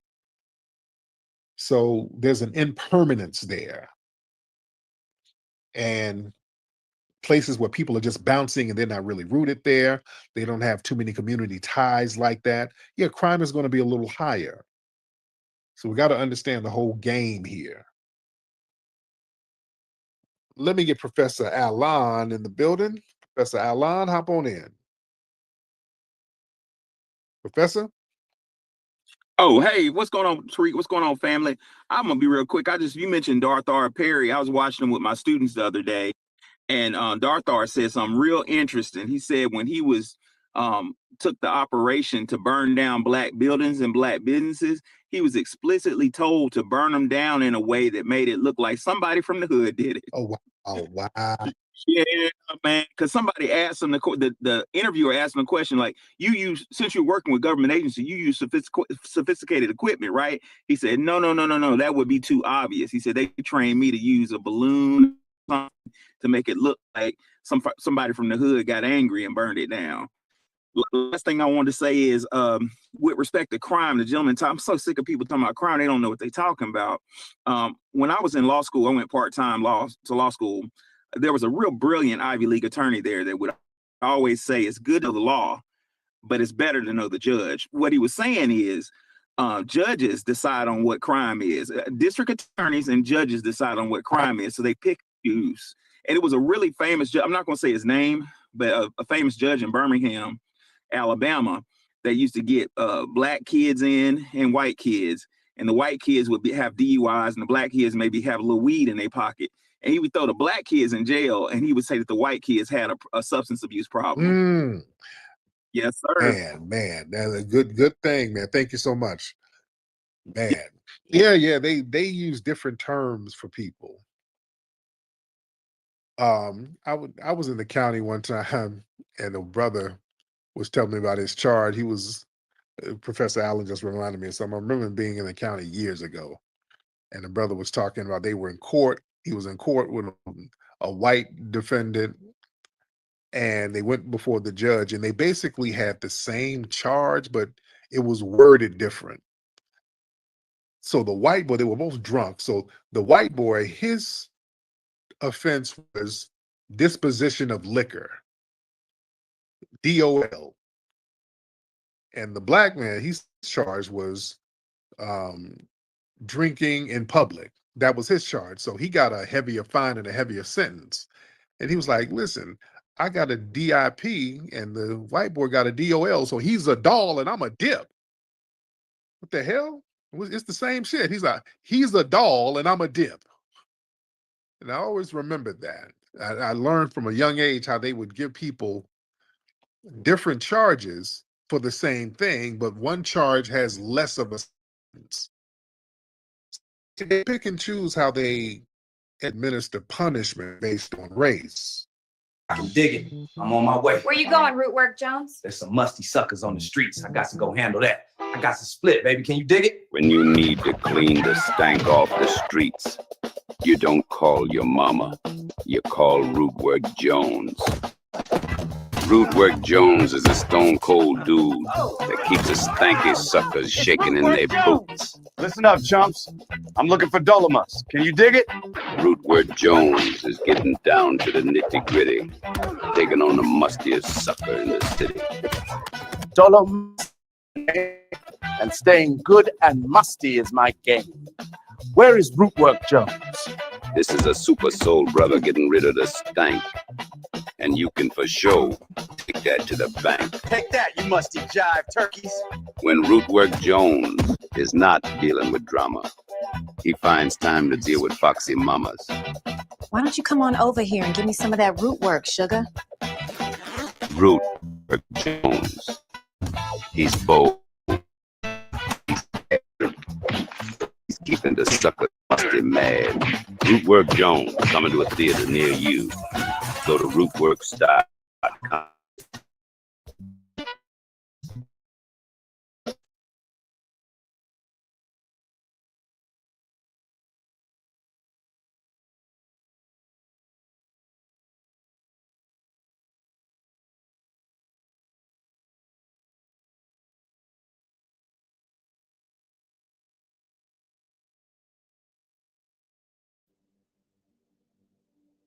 This is an ancient alien object that is rapidly approaching our sun. And for the past month, all of the Earth's most powerful telescopes have been pointed at this one strange light in the sky. They have been looking for answers, but what they saw has only raised more questions. Now time is running out. Soon the object will disappear from our view, hidden behind the bright light of our sun, which leaves us with a mystery to solve. What is this thing? Officially, it's known as 3I Atlas, meaning third interstellar object, meaning it comes from away, from one of those little stars that you see in the night sky. We're not sure which one exactly, but we are pretty sure that 3I Atlas comes from a very old place in our Milky Way galaxy, from a distant solar system that could be twice the age of our own sun. And this is only the third time that we've been able to spot one of these interstellar visitors. The first was called Oumuamua, this crazy cigar-shaped rock that came tumbling into our solar system in 2017. We still don't really know what this thing was, but we know it was weird, and it's already looking like 3I Atlas could be even weirder. Then there was 2I Borisov, which has become the underappreciated middle child of the bunch, and that's because it was decidedly less weird.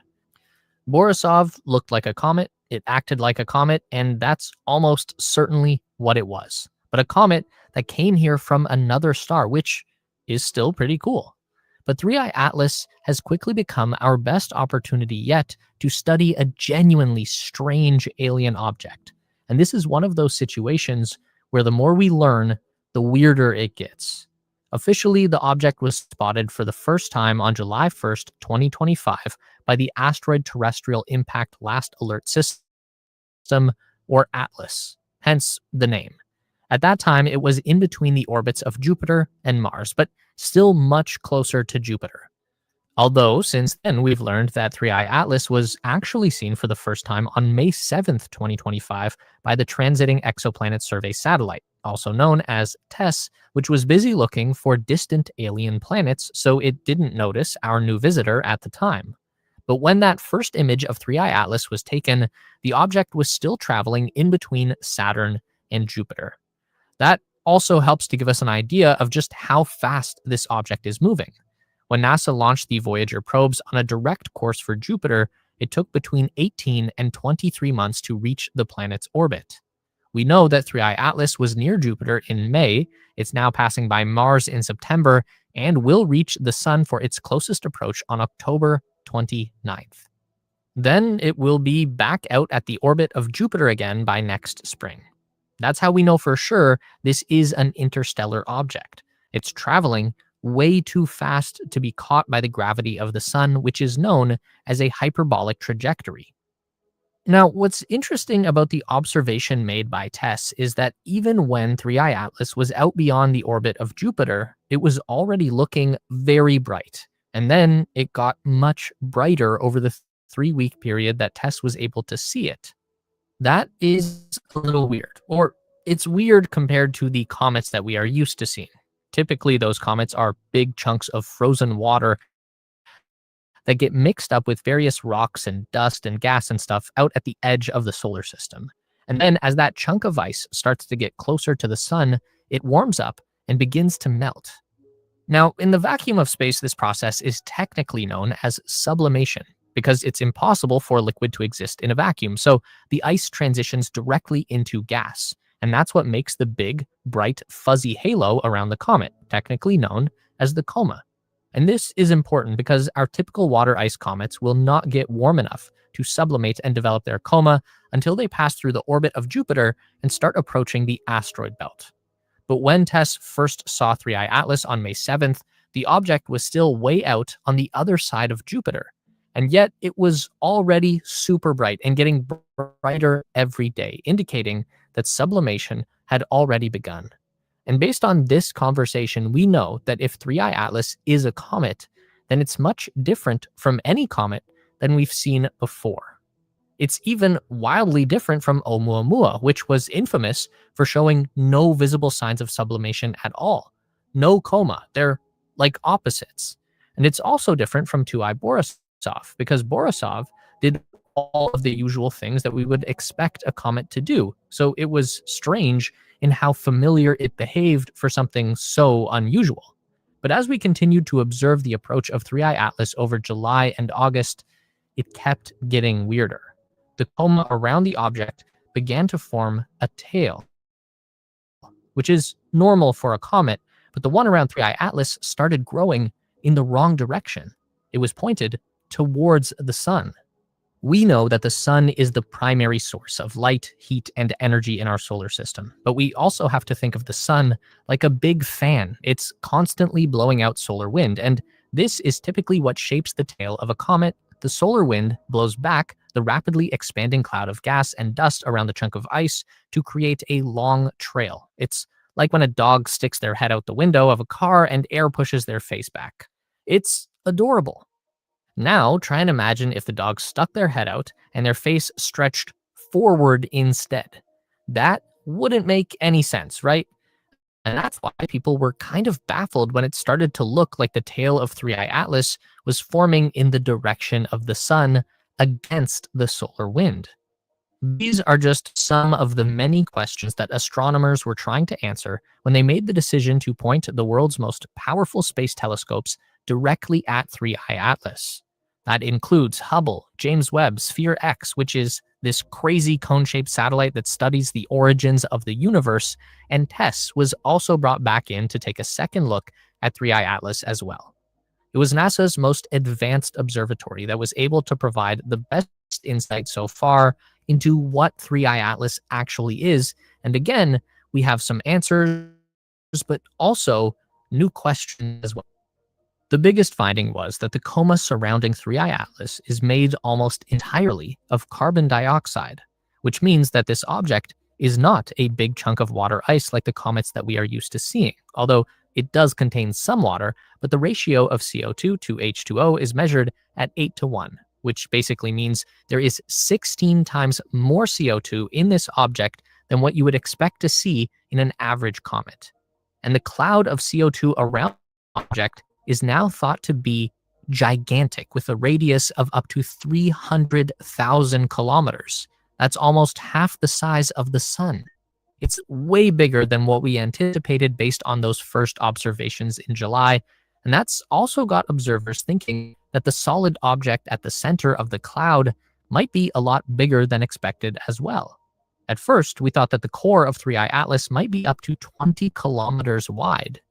Then that was tempered down to maybe 11 kilometers, but now based on these new observations, it's thought that the actual size could be as big as 46 kilometers across. That's big, but it's not huge. We have found comets in our own solar system with cores over 100 kilometers wide. But the massive amount of CO2 compared to the small amount of water is something we've never seen before. It's basically the opposite halo of a comet. It tells us that this object was created in a star system that has very different raw materials to our own. The ratios are all wrong, which is what makes 3I Atlas so genuinely alien in nature. But was it made by aliens? There was another bizarre discovery this summer during an observation of 3I Atlas by the Very Large Telescope in Chile. Yeah, that's the actual name. It's really big. Anyway, the VLT was able to detect the presence of nickel metal in the coma of 3I Atlas, but it was not able to detect any trace of iron metal. Confused? Good. Iron and nickel are natural partners. They are the most abundant heavy metals in the known universe, and that's because they are forged in the hearts of dying stars and then blasted out into space by the power of supernova explosions. It's epic. And because of this, iron and nickel are always found together in cosmic places like asteroids, moons, and planet cores. The only time we ever see nickel on its own is when we, as in humans, purposely separate the two metals in an industrial process. So, how did nickel find its way into a comet without bringing along any iron with it? Good question. We don't know. It's pretty weird. So, of course, that brings us around to everyone's favorite explanation: aliens. There is no shortage of theories out there about what kind of artificial spacecraft we might be looking at. And in fairness to those theorists, it's not like they're just making stuff up. All that they do is take the known data to a slightly more speculative interpretation. For example, we know that 3I Atlas got brighter as it passed by Jupiter. Yes, it was getting closer to the sun, but that doesn't account for anywhere near the amount of brightness that was added. So this could be explained by early sublimation due to the object's unusually high CO2 content, or it could be an alien space probe that started switching its lights on. We've also seen the theory put out there that the object is surrounded by a cloud of CO2 because it's a giant spaceship full of living organisms that are breathing out CO2 just like we do, and they are venting the waste produced into space. I've even heard it said that 3I Atlas might be a giant living organism itself, and it's consuming dust and gas as it moves through the solar system and releasing CO2 as an organic byproduct. And the cool thing is that as of right now, no one can say with 100% certainty that this is not true. It's probably not, but same thing with the nickel metal. No one can say for sure what's going on with that finding. So you can't say definitively that it's not an artificially constructed alien spacecraft. Again, it's probably not, but... And this is why scientists and astronomers are quickly trying to learn as much about 3I Atlas as they can in the small window of time that we have available. We have an opportunity to get a photograph of this object as it passes close by the planet Mars in early October, coming within about 28 million kilometers, which is still pretty far, but it's close enough for 2 European Mars orbiters to get a decent look.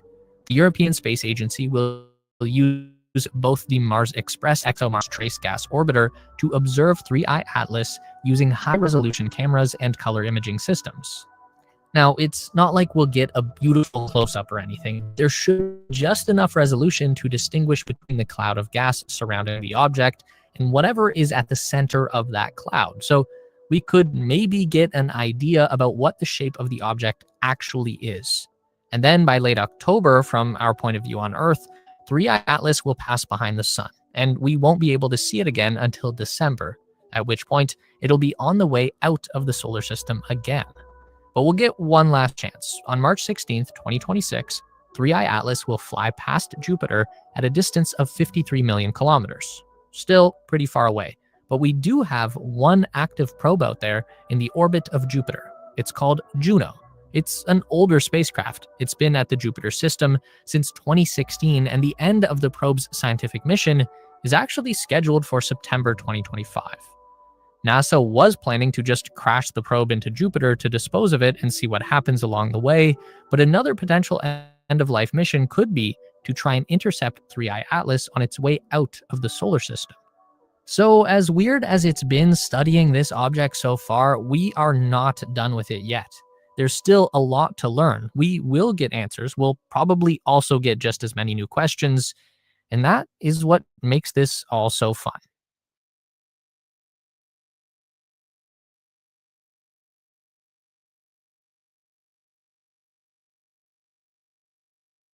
Yeah, so Atlas is coming, y'all.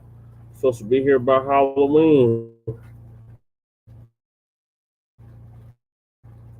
They said the exact date it's supposed to come to the Earth or around the Earth. It's October 20th. 9 minutes. 20 rounds. One's office clarified just under an hour ago as Denver 7 and the Evergreen community push for answers in the shooting that hurt 2 high school students. Lady Chase says hi. Order. And I'm Micah Smith. We wanted to let you know we will not be naming the shooter or showing his picture moving forward out of respect for the victim continues. And tonight, our Allie Jenner-John speaks with the Anti-Defamation League for the first time. Allie, they say they flagged concerning activity on the shooter's account months ago. Yeah, and I asked them what stuck out to them about this 16-year-old shooter. I'm told that he was on online spaces showing excitement around previous school shooters to glorify violence and extremism, which is in line with what we've been hearing from the Jefferson County Sheriff's Office. They've told us the shooter was radicalized. I asked Orrin Siegel, he's the Senior Vice President of Counter Extremism and Intelligence at the Anti-Defamation League, what platforms they found the student on. He did not get specific, just telling me established ones and niche ones. Siegel also tells me this tragedy is not isolated, explaining a handful of shooters, even in the last 9 months, engaged in the same, quote, toxic online spaces.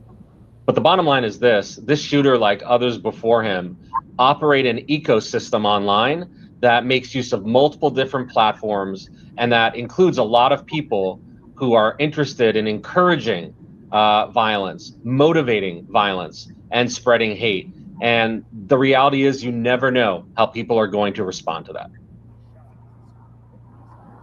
And Micah, you mentioned that ADL is the organization that flagged the shooter's online profiles to the FBI. We also know the FBI had been investigating this shooter for months leading up to last week when that shooting happened here at Evergreen High School. Coming up, I did speak to a former FBI intelligence analyst. She talks a little bit about maybe what happened and taking more steps. And a lot of community members want to know why, and they want to know if anything at all could have been done to stop this. Allie, we're looking forward to your report at 6. There are no classes at Evergreen for the rest of this week as leaders work on a safety plan to return to learning. The school hosted listening sessions with student leaders and staff today to discuss next steps. Tomorrow, a survey will go out to all students so they can make their voices heard, with hopes to share a full return to school plan by Sunday. We told you yesterday how school leaders promised to increase security, including a full-time school resource officer. We know a lot of families have concerns over school safety, and tonight Douglas County Schools is hoping to address some of those fears. In just a few minutes, the school district is holding a school safety and security forum at the DCSD Legacy campus. Families will hear directly from district leaders and law enforcement on the steps being taken to keep students safe. Denver 7 is there listening in, and we'll bring you the very latest tonight at 10.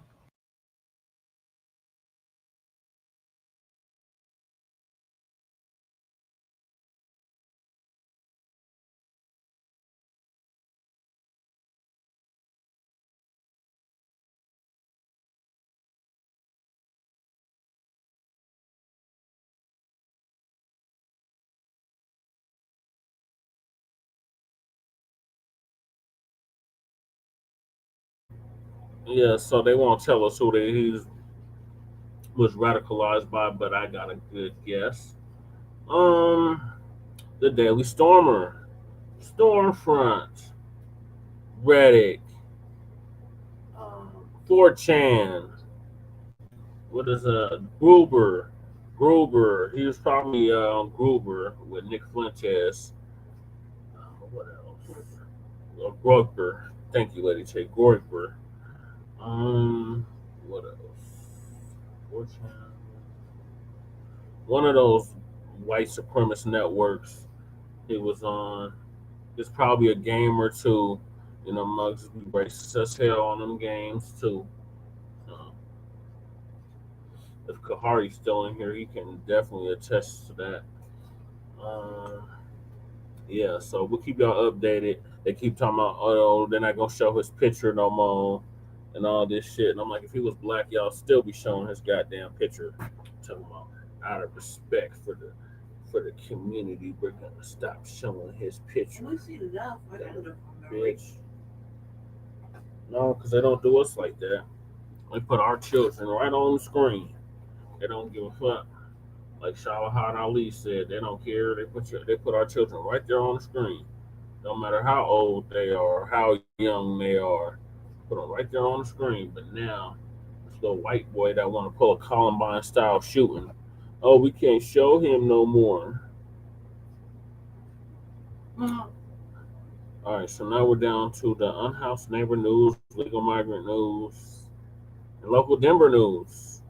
So in Denver news, it's budget time. You know what that means, Lady J? Well, I'm the one that coined the phrase, a city's budget is a measure of a city's values. So how much you put in these departments and these programs and services shows how much you care. And they decided that they were going to give the police even more money. Police getting like a fourth of the budget. That's contractual.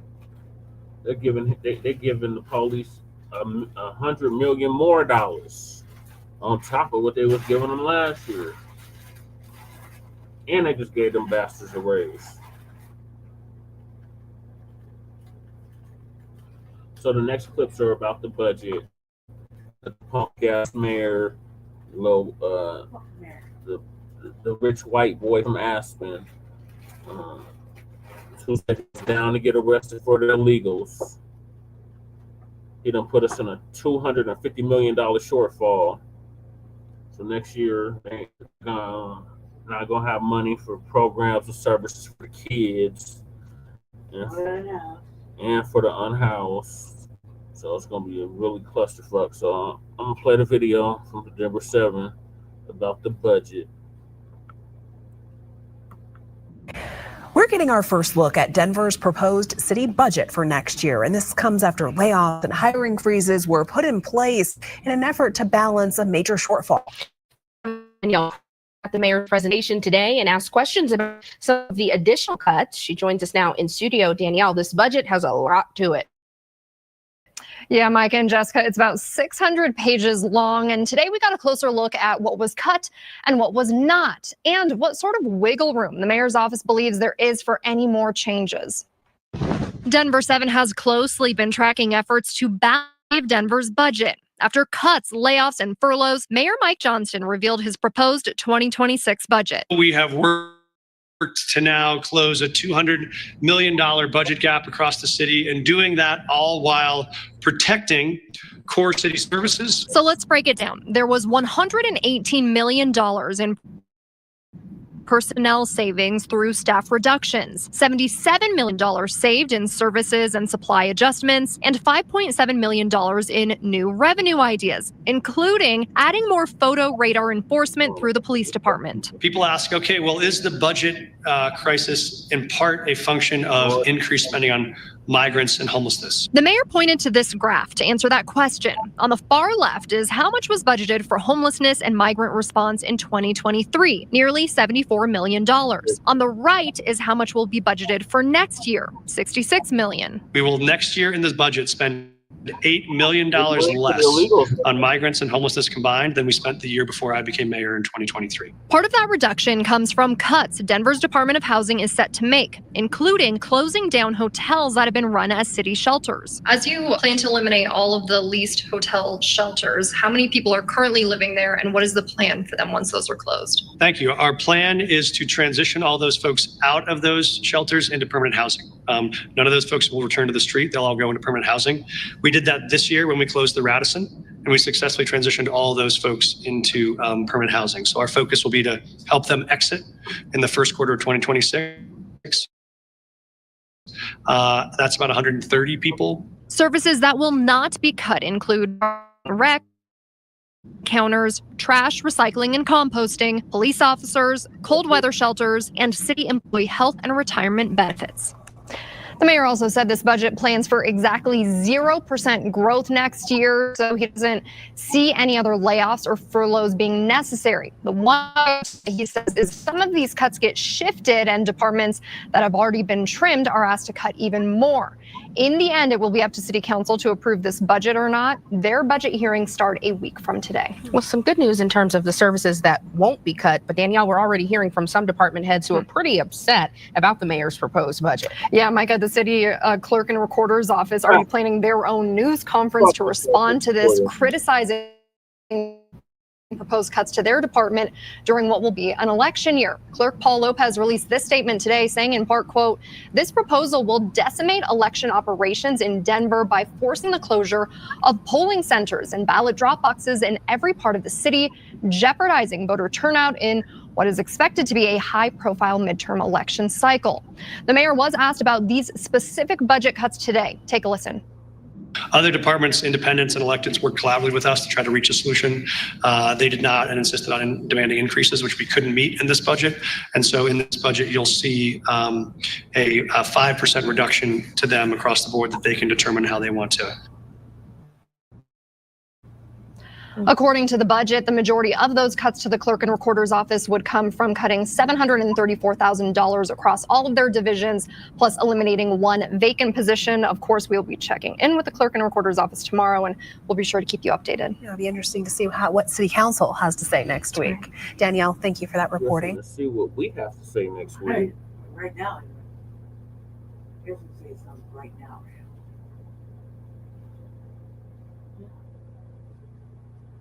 More videos. Huh? I have more videos. Where else is it right now, though? All right, go ahead, let's say what it does. That's pretty like how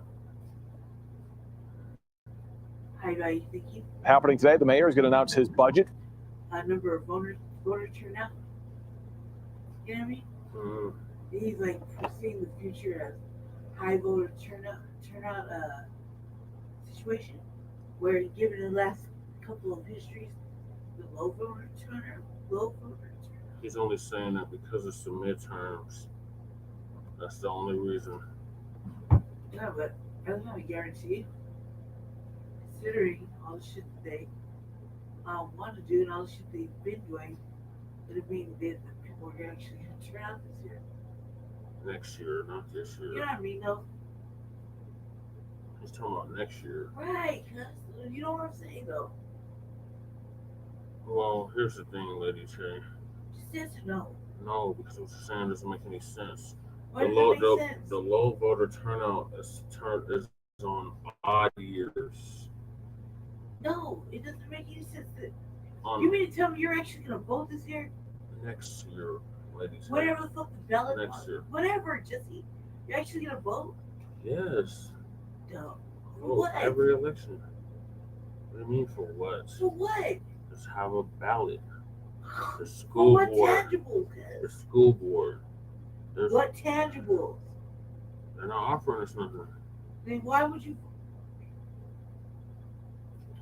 I'm the only one that follows the rules who are saying. Are you listening to what I'm saying? No. Are you This listening to what election you say every this day? year is an odd year.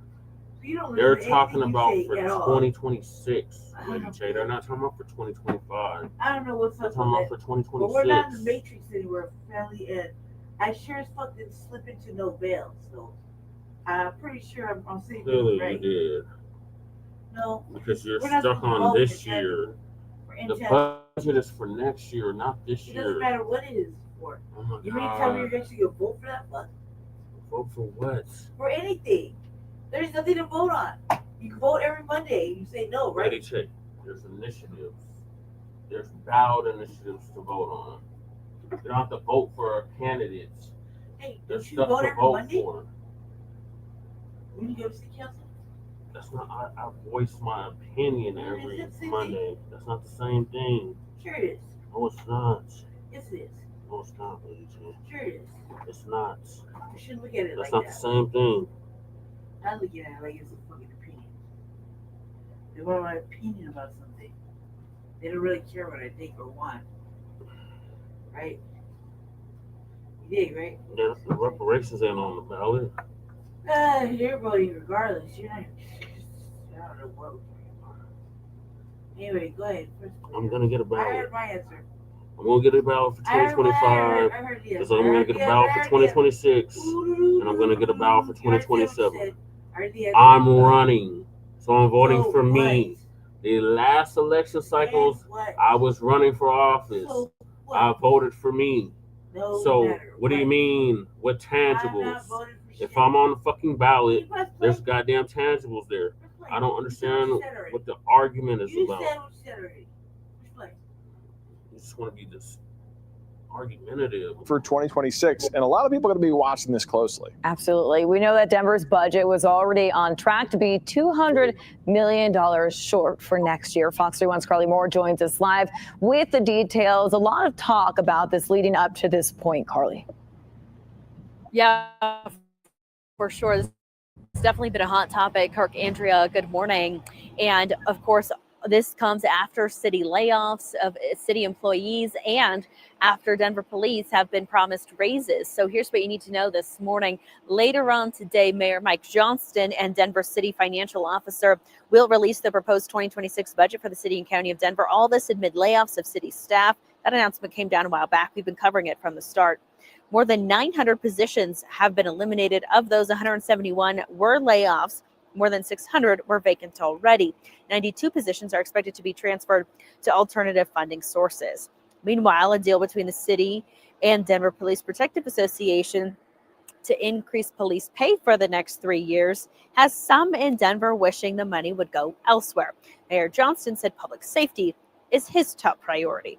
An economic expert we spoke to says 70% of the city's general fund was spent on personnel, at least before those layoffs. The announcement will come later on today at 11:45 this morning. So, of course, we'll keep you posted. Now, this is just the proposal of the budget. Still has to be voted on. That process takes a couple months. We'll keep you posted. Live in Denver, Carly Moore, Fox 31. All right, definitely something we'll be tracking very closely. Carly, thank you.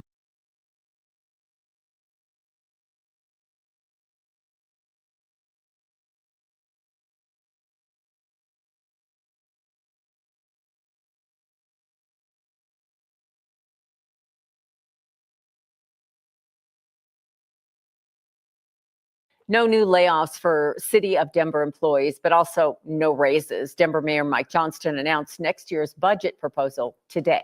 It includes no reduction in police or fire trash service, but it could cost more depending on what city you live in. Our Marshall Zellinger's here. Marshall, the mayor mentioned a way for the city to make $2 million, and I'm sure it's going to make everyone happy. Oh, sure. An estimated $2.2 million in revenue by catching more speeders using photo radar vans, just what everyone wants, probably. That's the biggest area of new money the mayor revealed in his budget today, while saying that city employees will not see a cut in employee benefits, but they also won't see a raise in pay, except for police and fire, who are part of collective bargaining agreements. The mayor announced $200 million in cuts for next year. More than half of the savings is from leaving open jobs vacant and from last month's layoffs. Some new savings come from last week's announcement that the city will close all homeless shelters that are leased and not owned. The city expects to save money sending out property tax statements on postcards instead of letters, and will save almost $1.5 million by reducing the amount it offers in its Black Friday Rec Center membership sale. The budget requires city council approval, and the mayor essentially said that any changes made by council could result in cuts that residents will notice or job losses. In each of these locations, we have cut to the bone without affecting these core services. If there are amendments to the budget that add new cuts to any of these departments, those would directly either cut these core services or require more layoffs. When he talks about amendments to the budget, that's when city council gets involved and could make amendments to the proposal by the mayor. Now, the mayor said there were 29 items that city council requested in the budget ahead of time, and that his budget includes 25 of them. But essentially, the message is clear, Alex, that any changes the mayor is starting to deflect blame. Like, look, if we have these are ways that the public won't necessarily see changes in services.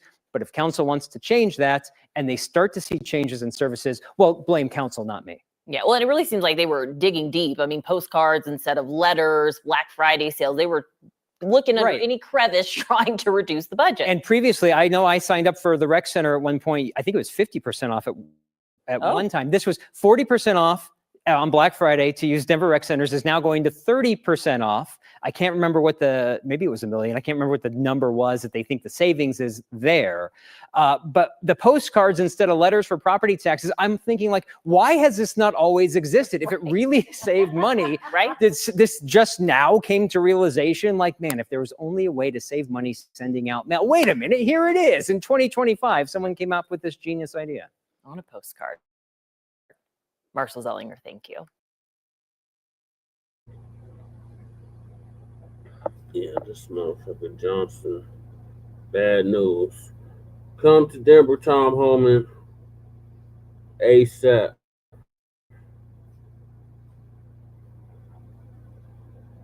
The math ain't mathing. You spent all that goddamn money on damn illegals. Now we $250 million in the hole. After Denver's mayor unveiled his plan will impact the way you vote. Fox 31 political reporter Gabrielle Franklin explains why the Denver clerk and recorder says the dollars in the current plan are not enough. You know, the leader of Denver's elections division says that he needs more funding to carry out midterm elections next year. But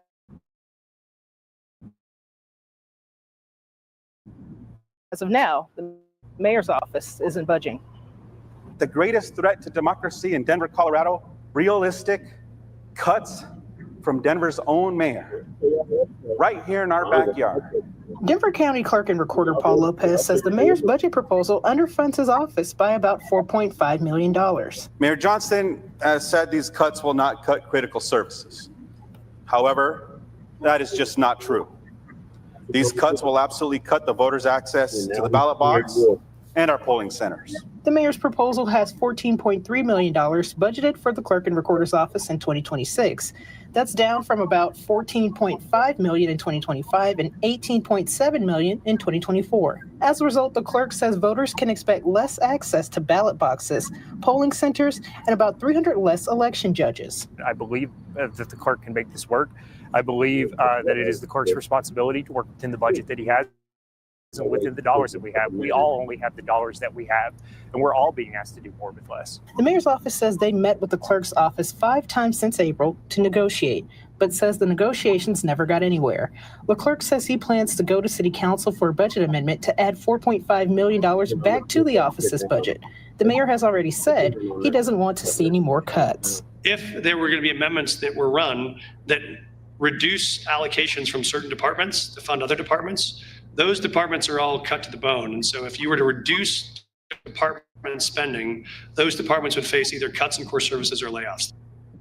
And the county clerk believes that there are other ways to find funding without cutting jobs. The budget process will play out in the next coming weeks through November. Reporting in Denver, Gabrielle Franklin, Fox 31.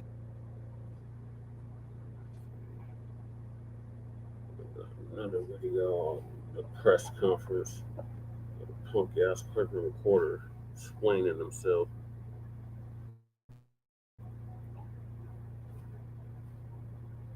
Well, in just a few hours, city leaders in Denver will weigh in on Mayor Mike Johnston's proposed budget plan for next year. Well, and some department heads are not thrilled about these cuts. Denver's clerk and recorder says the budget could actually impact voting in the next election. Lisa D'Souza, she is live this morning there downtown. Yeah, Lisa, do we know much about what the clerk and recorder's biggest concerns are specifically?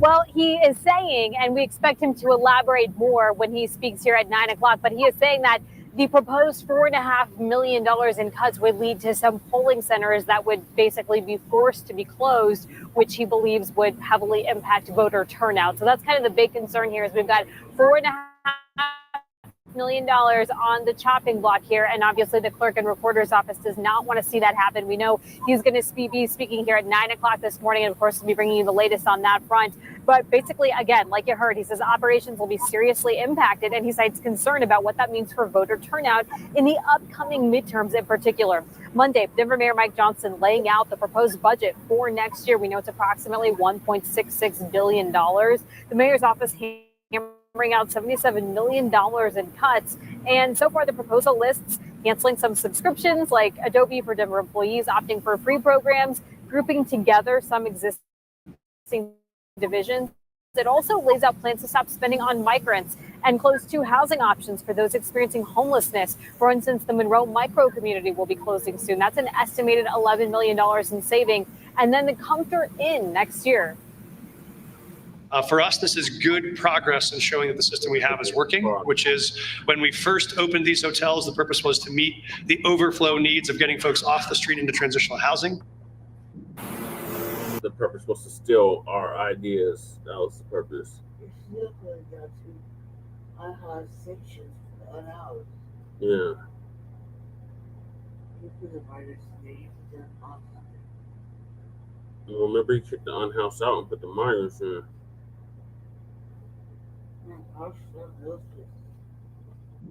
Yeah, that is the mayor obviously weighing in on that there. The mayor's office also planning to give raises to Denver police officers. We told you about that a few weeks ago, coming in the wake of about 170 employees finding out they'd be laid off due to budget problems looking ahead to the new year. Meantime, we have reached out to the mayor's office about the clerk and recorder's office concerns. We have not yet heard back, but of course we'll update you when we do. And again, he's expected to speak at 9 o'clock, so we'll be bringing you the latest as well.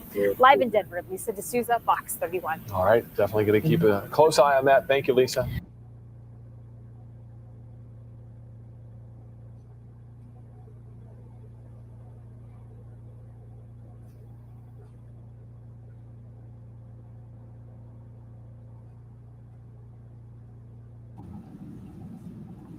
Let me be clear. The mayor's proposal will decimate voter services in the city and county of Denver in 2006. Say that again. You don't even know what year it is. I want to be absolutely clear that the mayor's proposal will decimate voter services in 2006. This will jeopardize turnout. You said it twice. It will disenfranchise voters, both in the 2026, the primary in 2026, which is a contested gubernatorial primary, and the general midterms, which don't have to explain how important those midterms are going to be and how high profile they will be in a year. Mayor Johnston has said these cuts will not cut critical services. However, that is just not true.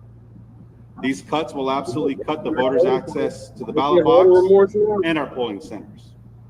These are critical services. This is critical infrastructure in the city and county of Denver, especially during an election. His proposal underfunds my office by $4.5 million next year. What does that mean for elections? That means we have to reduce drop boxes and polling centers to the bare minimum required by state law. You all know, and by now, that Denver elections is the gold standard. Denver elections is a national model when it comes to access to the ballot box. There are a lot of different reasons for that. One of those is having 46 drop boxes, having multiple vote centers, and having the ability within 22 days to return your ballot through the mail. Let me walk you through each election what this means. For the primary close, we would have to close 12 polling centers. 12 polling centers. This means we will go from having 17 to just 5. 4 are required by state law on college campuses, and 1 central location, which has always been the Webb Building. We would have to close 8 drop boxes, reducing our capacity from 46 to 38. Every year, we identify areas where we can expand access to the ballot box. This access also includes areas that are often ignored, that have historically not had access to the ballot box. We filled in those gaps. This threatens that work and that vision. For the general and midterm election, that means closing a polling center from 39 to 38 and closing the 8 drop boxes that I mentioned before. Now, what's that got to do? A person would probably ask, why drop boxes? What's that got to do with me? Well, I'll tell you why drop boxes, because for 22 days, we have bipartisan teams of 2, our ballot security teams, election judges. Election judges are not volunteer, ladies and gentlemen, that go and empty those boxes out. We have to provide the vehicle in which to do so. This is all state law. This is not optional. So when we have to close drop boxes, it's because there's budget attached to operating those drop boxes. We would have to reduce the number of election judges staffing those remaining polling centers by 1/3. We would have to eliminate all 9 drive-through drop-off locations at all of our vote centers. These are the ones that all you got to do is cruise up, hand the ballot over, and they put it in there, just like you see outside of 14th Avenue, just like you've seen at Montbello and other areas where we do this. This would eliminate all voter coach locations except Emily Griffith, which is required by state law. These reductions will result, if you haven't put this together, in slower ballot processing and delayed final results. Those of you who have been in this building know that we are packed to the walls with election judges. This would harm our ability to do that. The longer the delay, the longer the distrust, the misinformation that builds up, and the tension that builds up with folks awaiting results. Now, Mayor Johnson will tell you that he's required by charter to propose a balanced budget. But that should not happen. And as a matter of fact, in the 18 years of being an elected official, 12 on council, 6 as your clerk and recorder, it has never happened this way. It has never happened on the backs of independent offices, which he has no oversight, no expertise, and no authority over. This is the city and county of Denver's charter. This is the people. The Bible. We swear an oath. We swear an oath to uphold our Constitution. You don't even honor the spirit, man. That charter says that the clerk and recorder is an independent elected office. An independent elected office. You shouldn't be sick. With the exclusivity, all elections, all matters pertaining to elections are exclusively held in the office of the clerk and recorder, whether it's administration, the canvass of voters, the conduct of elections. The charter adopted by the people is clear. The funding is also required for our office to be able to fulfill any requirement mandated by state law. Elections is one of those. It is an absolute overreach. Illegal immigrants above that. It is an absolute violation of the charter of the city and county of Denver for the mayor to attempt to control, determine, or dictate my office's needs. It is the mayor's gross mismanagement of the city budget that is requiring him to make difficult decisions about where to cut city services. Given the state of our country, now is not the time to defund elections.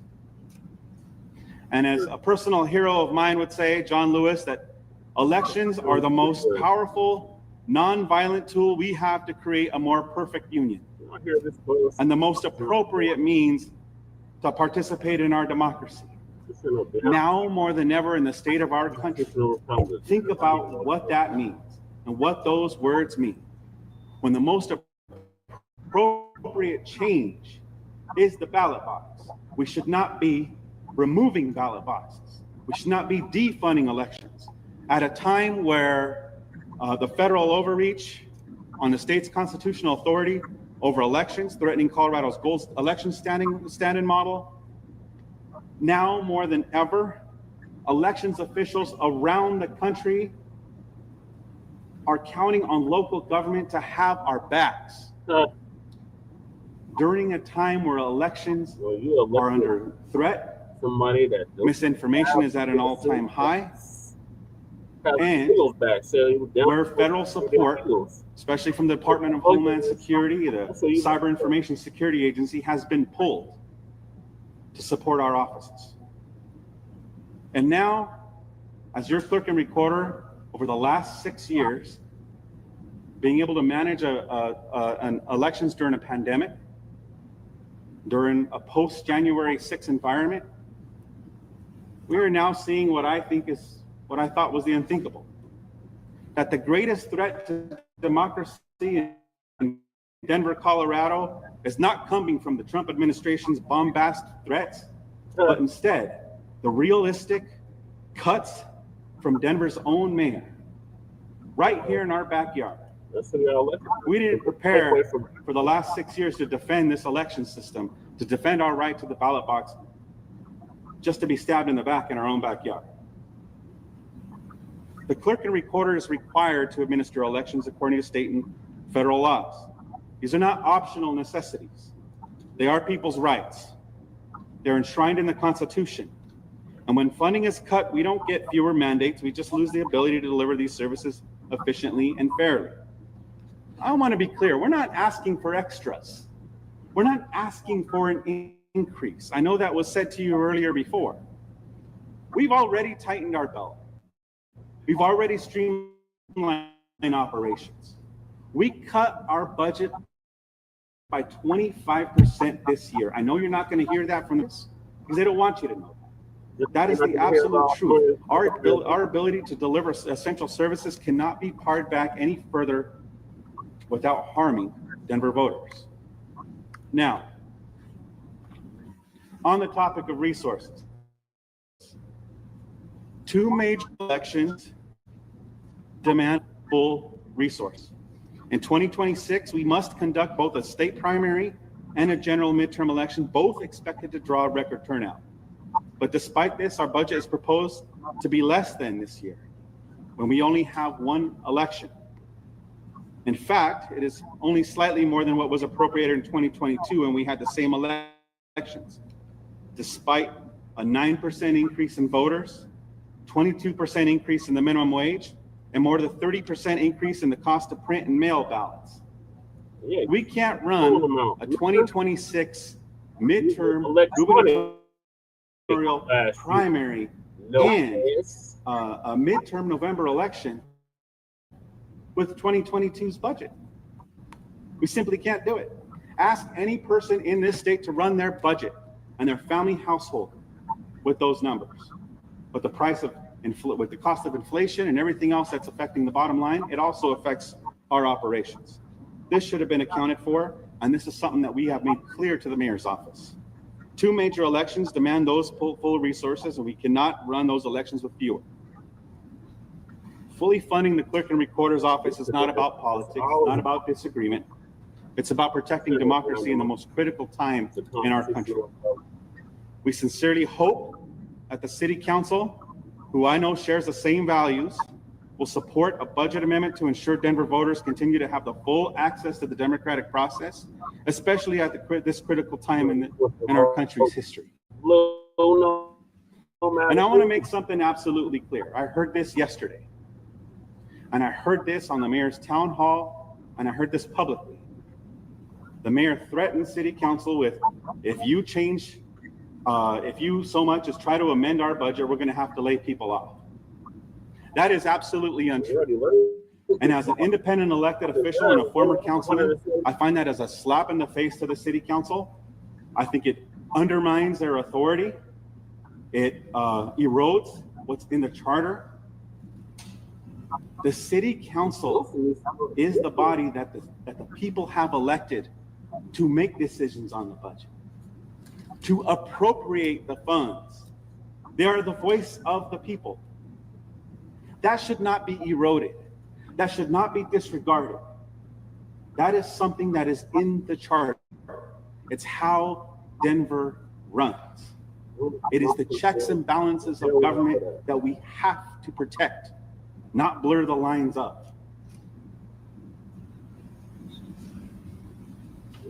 So with that, I do want to take questions from the media. I have some questions on numbers, just talking about and referencing that 25% that you had mentioned. Yes. From the mayor's office, it says that originally for 2026, your office requested an 18.7 million budget, a nearly $4 million increase. And then they say that your agency will only be reduced slightly for 2026 by 1.5%, a decrease from 2025. Can you explain how you're getting that 25%? So the 25% was a reduction this year, 2025. That's what we've reduced. We cut services, or we didn't cut services. We cut our budget. We were able to identify savings because this year, in 2025, we only have one election, which is coming up in November, on November 4th. Make sure you're registered to vote. That's the only reason why we were able to actually give money to help with the city or the city's budget. We did that, cut 25% this year. That includes nearly $1 million in a one-time savings. That includes holding vacant positions vacant. We've identified that money this year so that we wouldn't have to cut this next year. The other part of that is they're simply what the costs are. If the clerk and recorder, and the charter says that the clerk and recorder determines that the budget necessary is 8.7 million, then we are obligated as a city to make sure that happens. That's enshrined in the charter. Those are the powers that were voted on by the people to ensure that elections are continued to be funded, they continue to be operated, or continue to operate with, regardless of who's elected into the mayor's office or even the city council. Yes. In the context of layoffs, can you speak to the specific number of election judges, et cetera, that you will not be able to hire, like full human count if this goes through? It's about a third. And if you looked at the presidential election last year, we just had just under 1,000, right? So we would be reducing that by almost a third. So yeah, it's about 300-ish. Yeah. So there would be layoffs as a result. They're not layoffs. We just wouldn't them. hire the 300 extra, or not the 300 necessary election judges that we typically do. Election judges are not volunteers. Election judges are paid. They're paid by the city and county of Denver a minimum wage. This would decimate that. This will bring us all the way down. That's where we get the worry that this would increase wait times at vote centers. You reduce that. Each vote center has a certain number of election judges. Each box requires a certain number of election judges. By cutting that back, it decreases our capacity to operate. Yes. How many voters would realistically be affected with the before that? How many voters? Yes. The entire city. We have just over 533,000 registered voters in the city and county of Denver. That number continues to increase. And I'm glad that that number continues to increase. It increased by 9% in the last year. So, you know, our ability to make sure that those voters have equal access to the ballot box is what we believe in. The ease of access is what makes Denver elections the leader in the country. Yes, sir. The mayor suggested that he worked with all the other independent agencies to come up with a budget. Hey, you would not work with him or meet with him on the budget. Why is that? 9 meetings. 9 meetings we had with the Department of Finance leading up to the 2 meetings in the mayor's office. May 23rd and July 25th. May 23rd, we made it clear he had a request. The independent agencies were in his office, with the exception of city council. Made a request. We told him it is only a request. He knows what we're facing in 2026, and that won't be possible, but in advance, we did save money on the front end to be able to do that.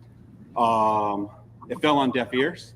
So I asked for another meeting on July 25th with the mayor in our office with a whole packet that we prepared for him so that he can understand the difference in terms of election years. And that in an election year like this one, in a coordinated election year, the budget's going to be a little lower, which it is right now.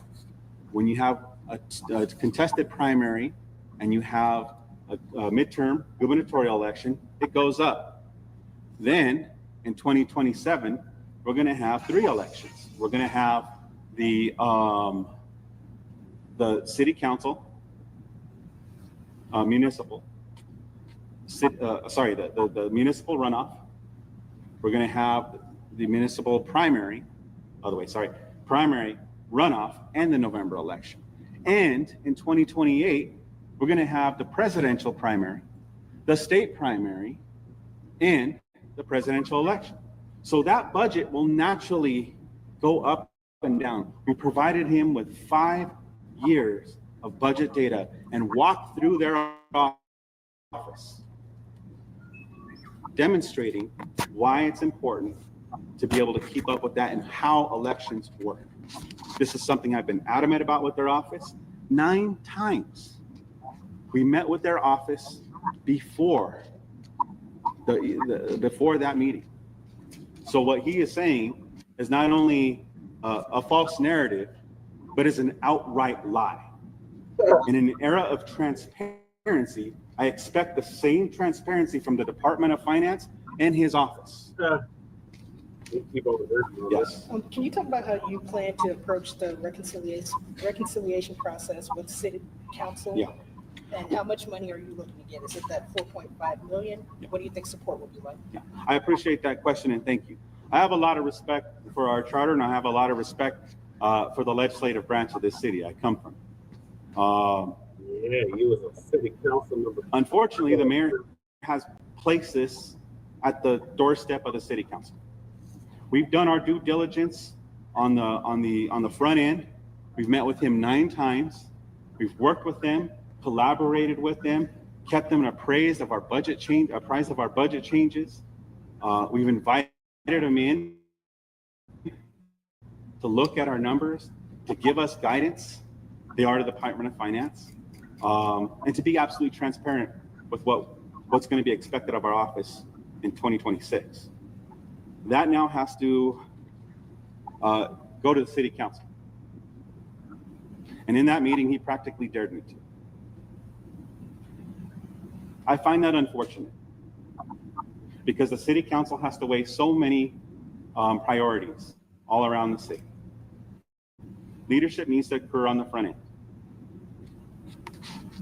I remain hopeful, knowing the values of the Denver City Council, that they are able to, go through their deliberations. We stand by, ready to support them with the information necessary to be able to restore our budget. Our ask is that an amendment be proposed and moved forward through the process of $4.5 million to restore what we need to be able to continue to provide the services to voters all around the state.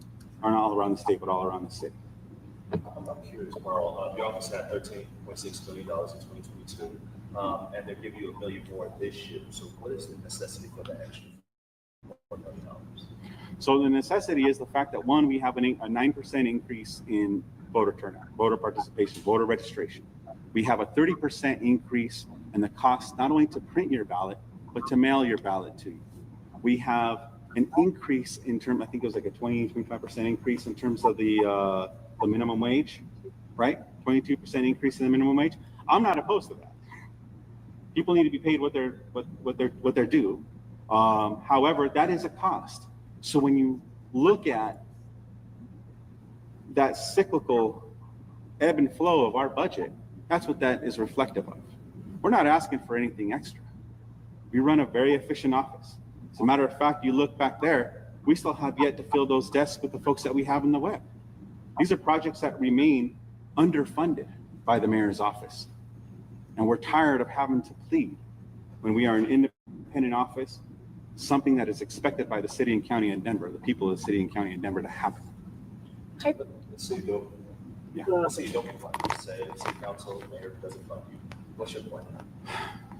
Our plan is to do the best we can to inform voters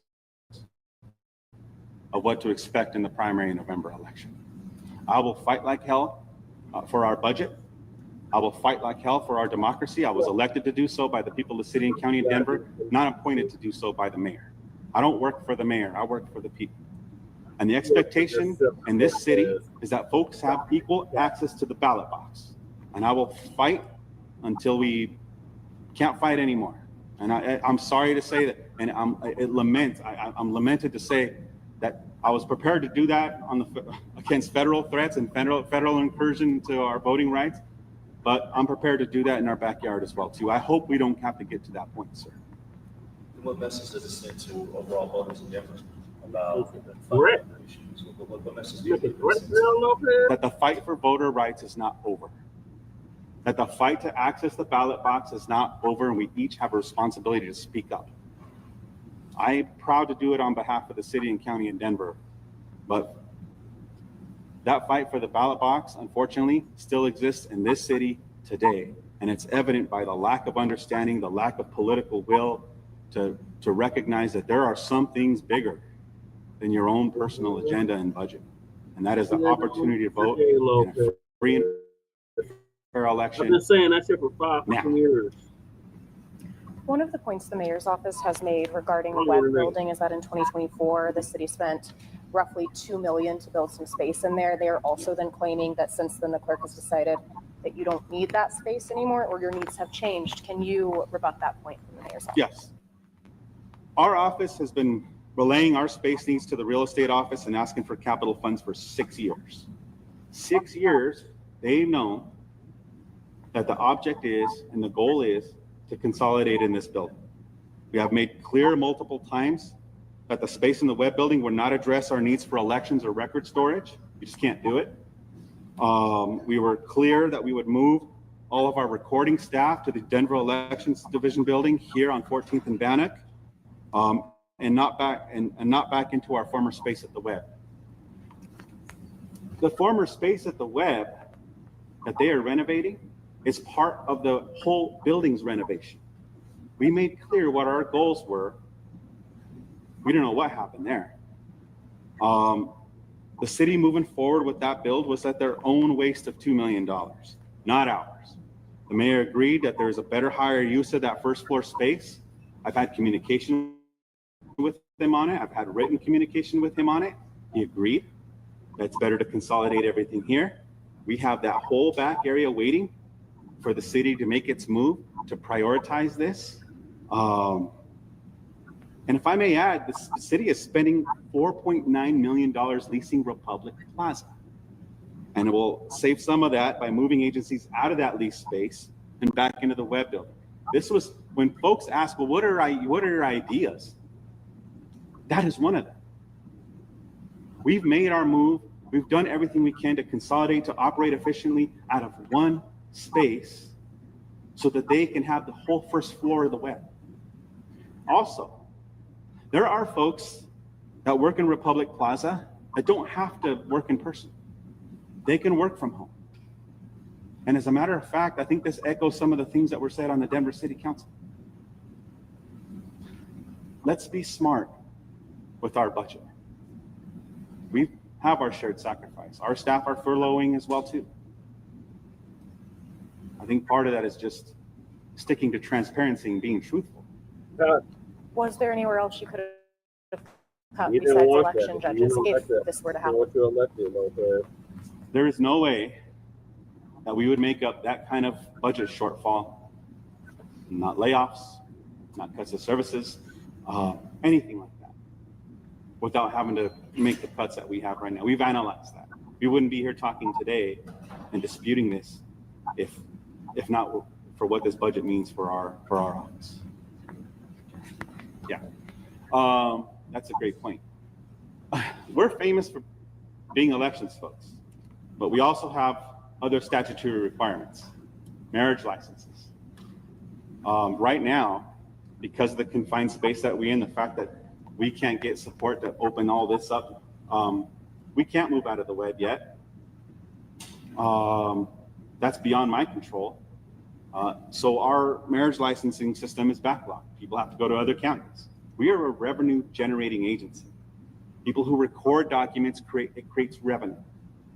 The limited amount of space, the lack of the cooperation of being able to respond to our space needs, which you've seen earlier this year, has attributed to a drop in also that incoming revenue as well too.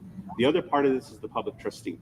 We've had two positions that have been held hostage by the mayor's office. One of those positions is my deputy chief public trustee. What does a public trustee do? We oversee the foreclosure process. And if those of you who have been paying attention since 2009 know this is critical. Right on the cusp of what could be a recession, the mayor's office is also denying us the request to fill a backfilled position in the office of the public trustee so that my team can oversee that foreclosure process. Right now, I have a team that is doing double duty. And that can't be sustained in a way that is expected and required of us by state law. State law requires also that those windows, whether it's our public trustee window or marriage license and recording, be open 8 to 5 business hours.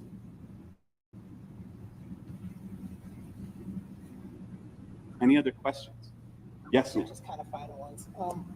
The mayor's proposal is already on the table now, but for the future, how do you two get back into a better place? Have trust in your independent agencies. Invite us early on. And that's the message that we had on May 23rd. I'm not going to speak for other independent agencies. It's why did you not invite us in earlier? We can be helpful. This is my 18th year as an elected official, which means it's my 18th city budget that I've been a part of. 18, too many. Not once, except for now and, the little snafu we had in 2003, have we ever had to deal with this kind of overreach or disregard for an independent agency. Follow the charter. The charter is clear. The people are clear. The checks and balances in Denver are clear. Independent elections, independent auditor, independent courts, and also the DA. Those are the independent agencies. City council, 13 independent agencies on their own. That requires collaboration. It doesn't require a lack of transparency. It doesn't require hiding the ball, which is what we've encountered, and it's basically been the hallmark of this administration, unfortunately. And then we recognize a few of the folks behind you, but do you want to explain, who they are, why they're supported? Yeah. Well, we do have Councilwoman Flora Vidres, the Honorable Councilwoman Flora Vidres here. Gabriela works with our engagement team. She's one of our folks. Todd Davidson is my Director of Elections. Do you want to introduce yourself? I'm Ashley Coxweiser. I'm on the Denver Election Advisory. And a member of the Republican Party. Josh Zeigelbaum, who is our clerk and recorder in Adams County. The clerks work together. This is my deputy clerk and recorder, Sabrina Ali, and then also my strategist, senior advisor, Ms. Sonia Garcia Olivari. So, thank you for being here. Yes, questions? Just to clarify the numbers, what's the budget going to be without that 4.5? I think I heard 14.2. 14.2 million. And we're looking at 18.7. That's what you need. 18.7 is what's necessary, yes. How much is necessary? 18.7 million. What was the budget last year with the 25%? 18.8 million. Now, you're hoping to carry that over, or is this a whole new? This is a whole new budget, but part of it reflects the savings that we've had on our. Yeah, so it was 18.8 million last year, and our budget this year is 14.4 million. So that's the 25% decrease that we took this year, which, by the way, the mayor asked us to take almost $1 million additional cut for 2025, and we did so. They're now holding that for next year as well, which we were told it would be one time. And it is typical and has always been typical for this office for the election cycle. We go from one election to two. That requires an increase. That has always happened in the past. We haven't had to beg for it.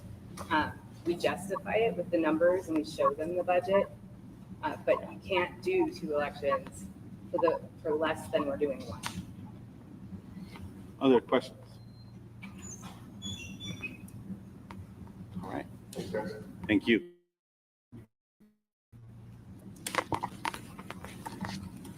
I'm happy to answer any other number details if anybody has. This year's gonna be fucked. Oh well, y'all have yourself to blame.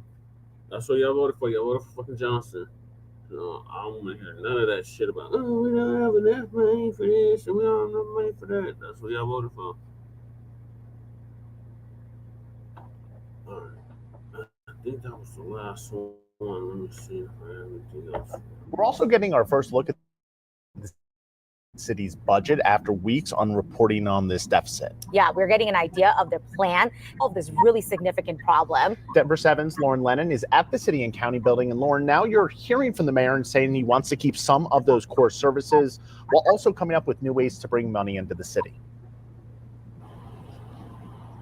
Yeah, Dan and Anusha, from staff reductions to new ways of generating revenue, there's a lot to this over 600-page long proposed budget, and it comes after 169 city employees were laid off just last month because of that $200 million budget shortfall. But Mayor Mike Johnston says that they were able to close that gap. Now, in this budget, it includes $118 million in personnel savings, $77 million in savings from services, supplies, and internal transfers, and $5.7 million in new revenue. Now, some of those revenue ideas, those include renting out space in city greenhouses to residents and increasing photo radar enforcement for the police department. We have worked to now close a $200 million budget gap across the city, and doing that all while protecting core city services. Now, while this budget maintains city services like parks and recreation and police officers, there's new reaction this morning from Denver City Councilwoman Stacey Gilmore, who says the budget will cut essential programs. One of the cuts she cited was to the Office of Children's Affairs, saying there will be no after-school or summer programs, which she believes will be a significant impact on youth. And she emphasized equity is a very important factor to consider throughout the budget. They have totally cut the foundational support for children, families, for communities of color that are at risk of involuntary displacement and or gentrification. There has been no bright light shown on those very real, vulnerable segments of our population. Now, Councilwoman Gilmore's husband was affected by those layoffs that happened last month. So a question that's on a lot of people's minds, and also Gilmore's, is will we see more layoffs in the future? Well, the short answer to that is no. Mayor Mike Johnston says that no layoffs or furloughs will be necessary with this new budget. However, that could change depending on if any of the cuts that are in the budget change, or departments that have already been asked to make cuts are asked to make more. Now, City Council, they'll start their budget hearings next Monday. Denver 7 will be following those closely and bring updates both on air and online at denver7.com. Anusha? Thank you so much for that update, Lauren. Oh, this is the last one. Say hi,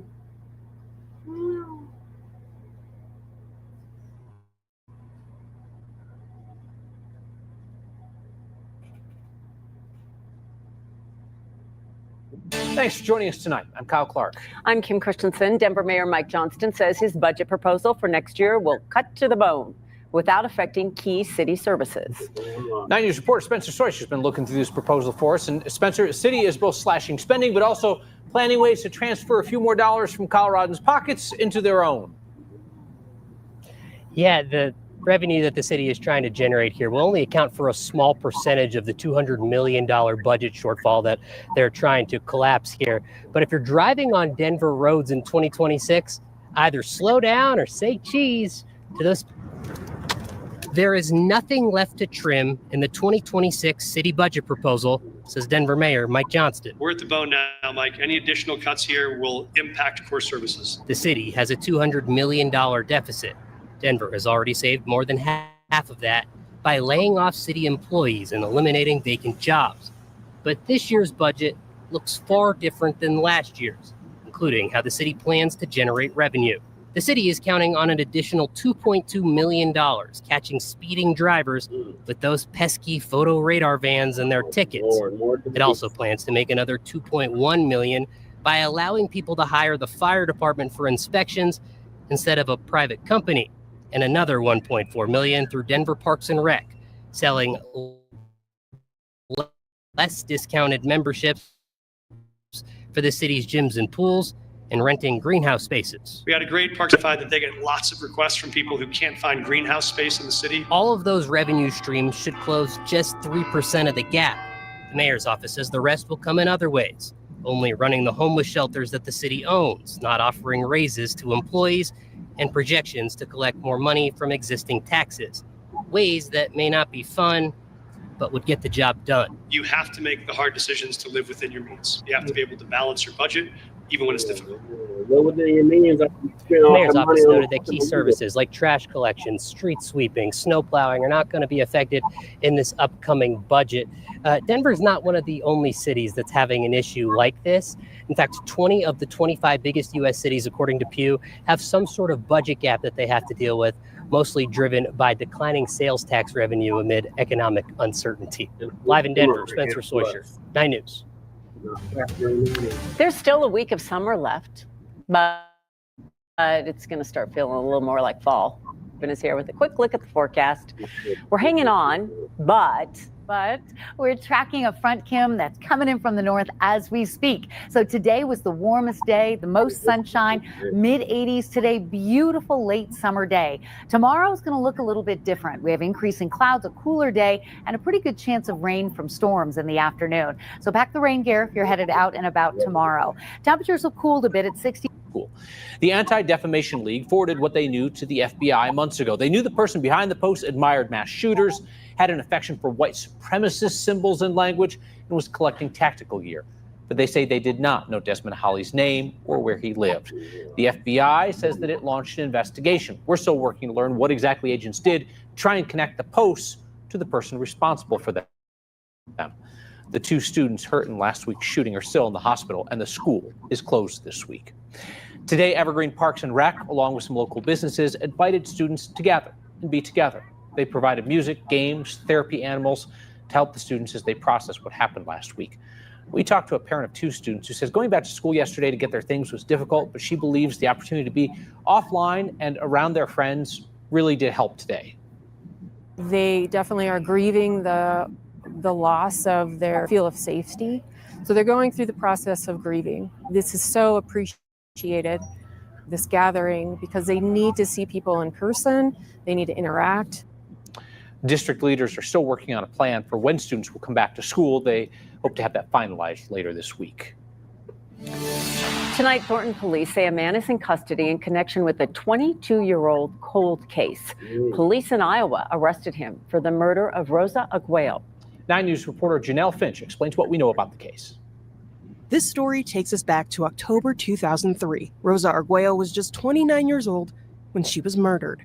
Investigators say she was found dead in a field in Thornton near Quebec Street and 120th Avenue. 22 years ago, 9 News spoke to people in the area who are processing the loss. I think everybody's still in shock pretty much.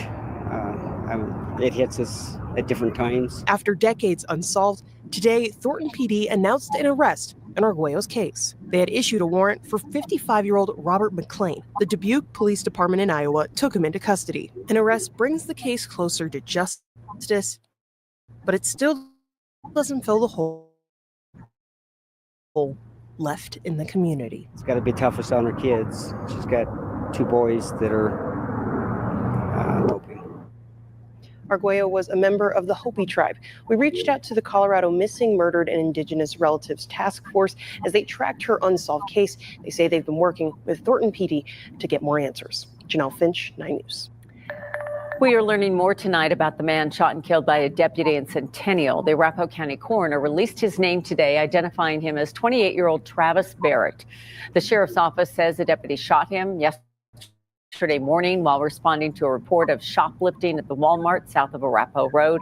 Investigators claim Barrett had a machete and a knife. The shooting remains under investigation.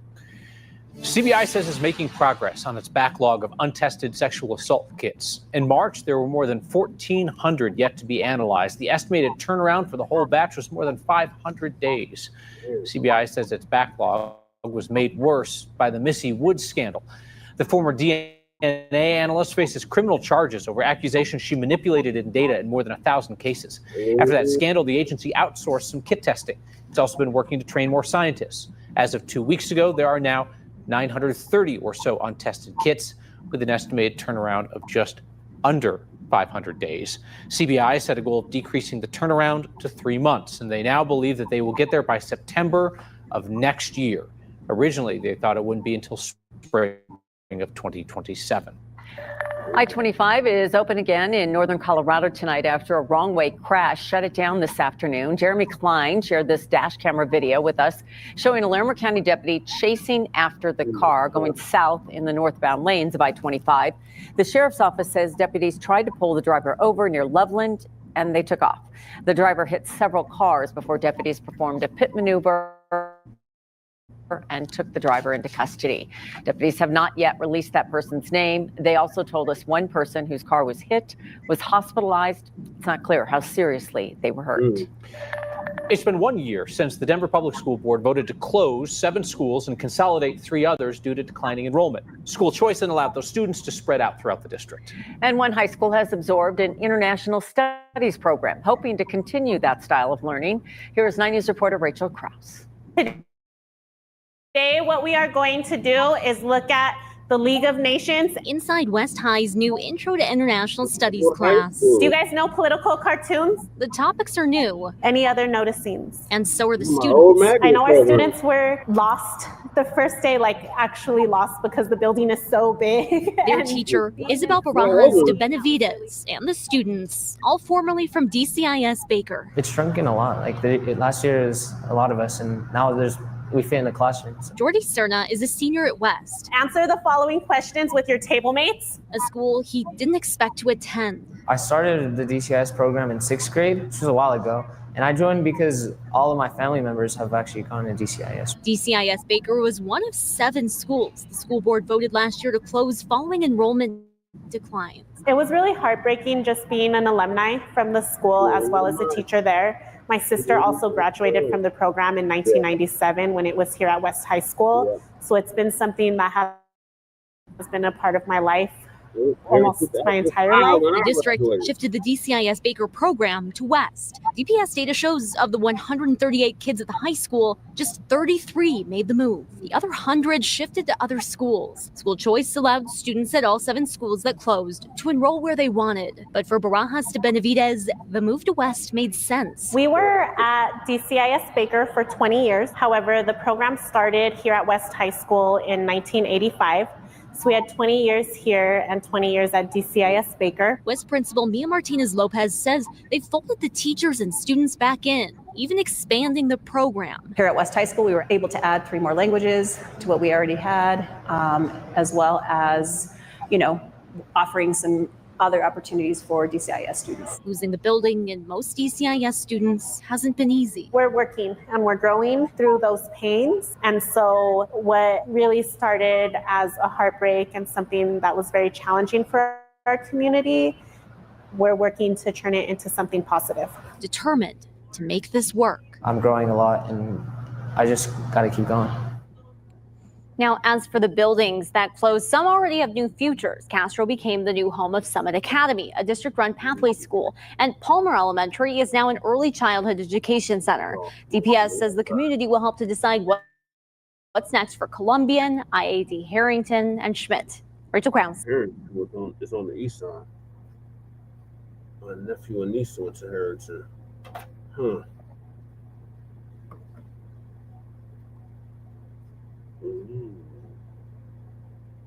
All right, this is last video is about the Evergreen dude that said he had been radicalized. Already covered that. But let's see what to Colorado, where we are learning more about the suspected shooter who fired shots into a Denver area high school this week. Investigators say 16-year-old Desmond Hawley, who was a student at Evergreen High School, was radicalized through an extreme network, but they wouldn't go into detail. Hawley died of a self-inflicted gunshot wound after he allegedly shot and wounded 2 of his classmates. At last check, they are still in the hospital. Their names, though, have not been released. Authorities have praised teachers and other staff members for saving lives. There's still no word yet on the motive for the attack. The federal government is raising a lawsuit against Uber. The Department of Justice claims the rideshare company is discriminating against passengers with disabilities. The company is accused of refusing to serve people who need extra accommodations like stowable wheelchairs and service animals, and allegedly imposing cleaning surcharges for those animals. Uber has not yet responded to this lawsuit.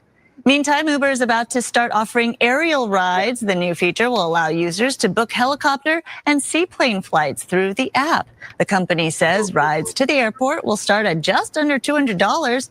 They first plan to roll out in New York and parts of Europe next year. Amazon officially joining the robo-taxi race with the first public launch of its Zoox vehicle. The rollout began on Wednesday, where the company is now offering free rides in Las Vegas. Riders won't have to pay until the company gets regulatory approval. As of right now, the industry is dominated by Waymo. As you may know, you've seen them around. Tesla has also started its own robo-taxi service in Texas. However, Zoox is unlike the other rides because it doesn't even have a steering wheel. Oh, yeah. Very high tech. All right. Well, new this morning, the U.S. Labor Department will investigate one of its own branches. According to a report from Barron's, the Financial Investment News Service, the agency will review how the Bureau of Labor Statistics collects and reports its data. It follows a July jobs report that subtracted 258,000 jobs from previous reports based on new employer data. President Trump claims without proof, those updated estimates were rigged by a Biden appointee to hurt him politically. Gone are the days of job hopping, leaving a job for a better paying position. The new trend is job hugging. Many Americans choosing to stay put in their current jobs amid concerns about the state of the labor market instead of chasing higher paying opportunities. The rate of workers leaving their jobs voluntarily and the rate of workers being hired at new ones have declined in recent months. According to recent survey data, nearly 60% of employees who switched jobs or considered to switch jobs last year ultimately decided against it. They cited concerns about economic instability, the fear of being the last in, first out if layoffs occurred. I got 2 more videos. These moms have the audacity to bring Jim Crow back on I-25. These damn cockazoids. This shit. Thanks for joining us for Fox 31 News at 9. I'm Kim Posey. And first tonight, a sign placed above I-25 with a shocking message. Fox 31's Nate Belt joins us live in the studio with that story and what we know so far.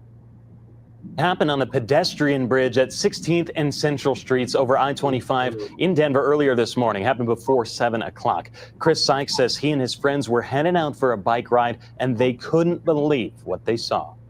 Chris Sykes has lived in the Highland neighborhood for 20 years. We absolutely love it over here on the north side. In 2 decades, he says he's never seen anything like this. This kind of hate should not be anywhere in the world, but regrettably, it still exists and it's shameful. As a friend drove into town southbound on I-25 Sunday morning, they snapped this photo. One sign saying justice for Irina Zarutska, the North Carolina stabbing victim that made national headlines. The second, the sign said, "Bring back Jim Crow." His initial reaction, disgust, immediately followed with confusion and disappointment. How did you reach the decision point where you are advocating for bringing back a 1960s, form of government that basically oppresses and vilifies a population? All that's left now, a few zip ties where the signs once hung. Sykes says he and his friends went to cut them down themselves, but says he saw Denver police officers already doing it when they got back to the bridge, hoping not many drivers were able to see it. Let's get off the racism train and let's actually just look at people as individuals. And says the neighborhood he loves will be able to rally through it. The north side is a very diverse neighborhood, and everybody helps each other. Sykes says he's thankful to DPD for cutting that sign down, and he hopes the person who hung it is found and held accountable. In the newsroom, Nate Belt, Fox 31. One more for y'all, and it's going to be a wrap. I just want about the damn Inglewood shooter again. Evergreen shooter.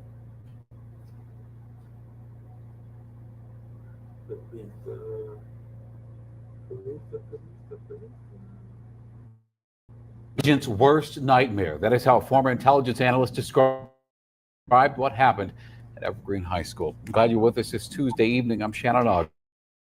And I'm Jessica Porter. The school Wednesday hurting 2 students before taking his own life.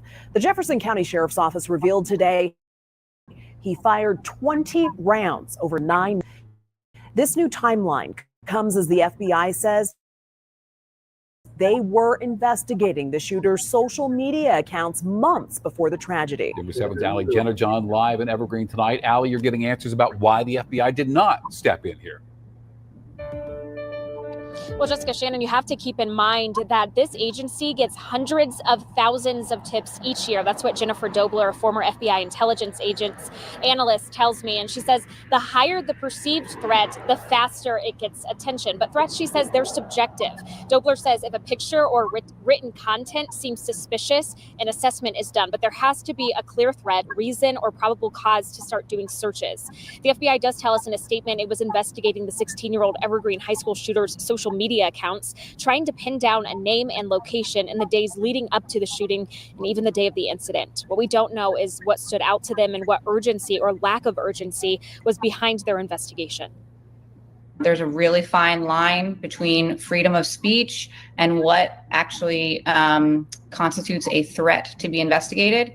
And that's a line that law enforcement is doing the best they can to walk. I hope that people can understand that they are being flooded with information and they're trying to balance those two things.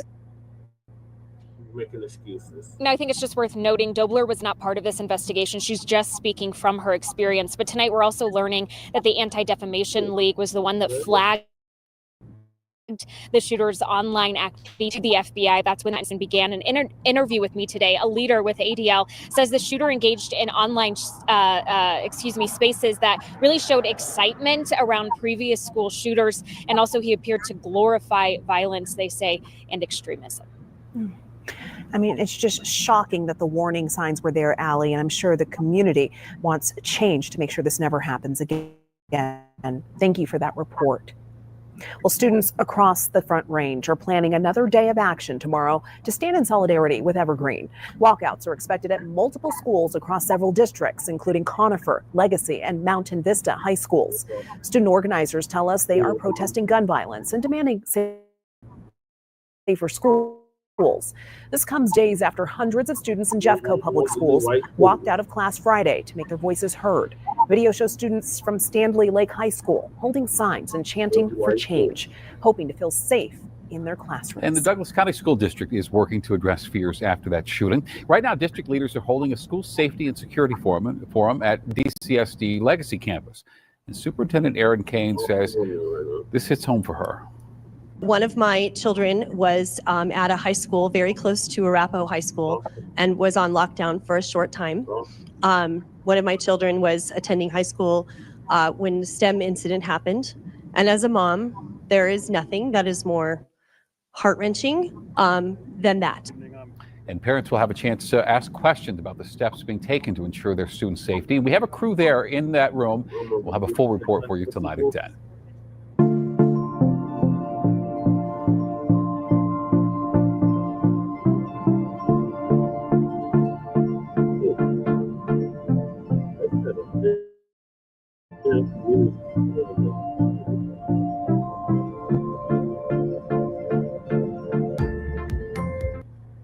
Ever done that for a black school, but we don't shoot up our schools. So, all right, that's it for this continuation of the Frontline Black News.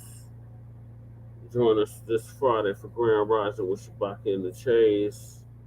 In the meantime, make sure you like and subscribe to all of our platforms, Frontline Black News on YouTube and Facebook, The Revolutionary Agenda on YouTube and Facebook, and Shabaka's Black Experience Enhanced on Facebook and Twitter. I do apologize we didn't do a Shabaka's Black Experience Enhanced.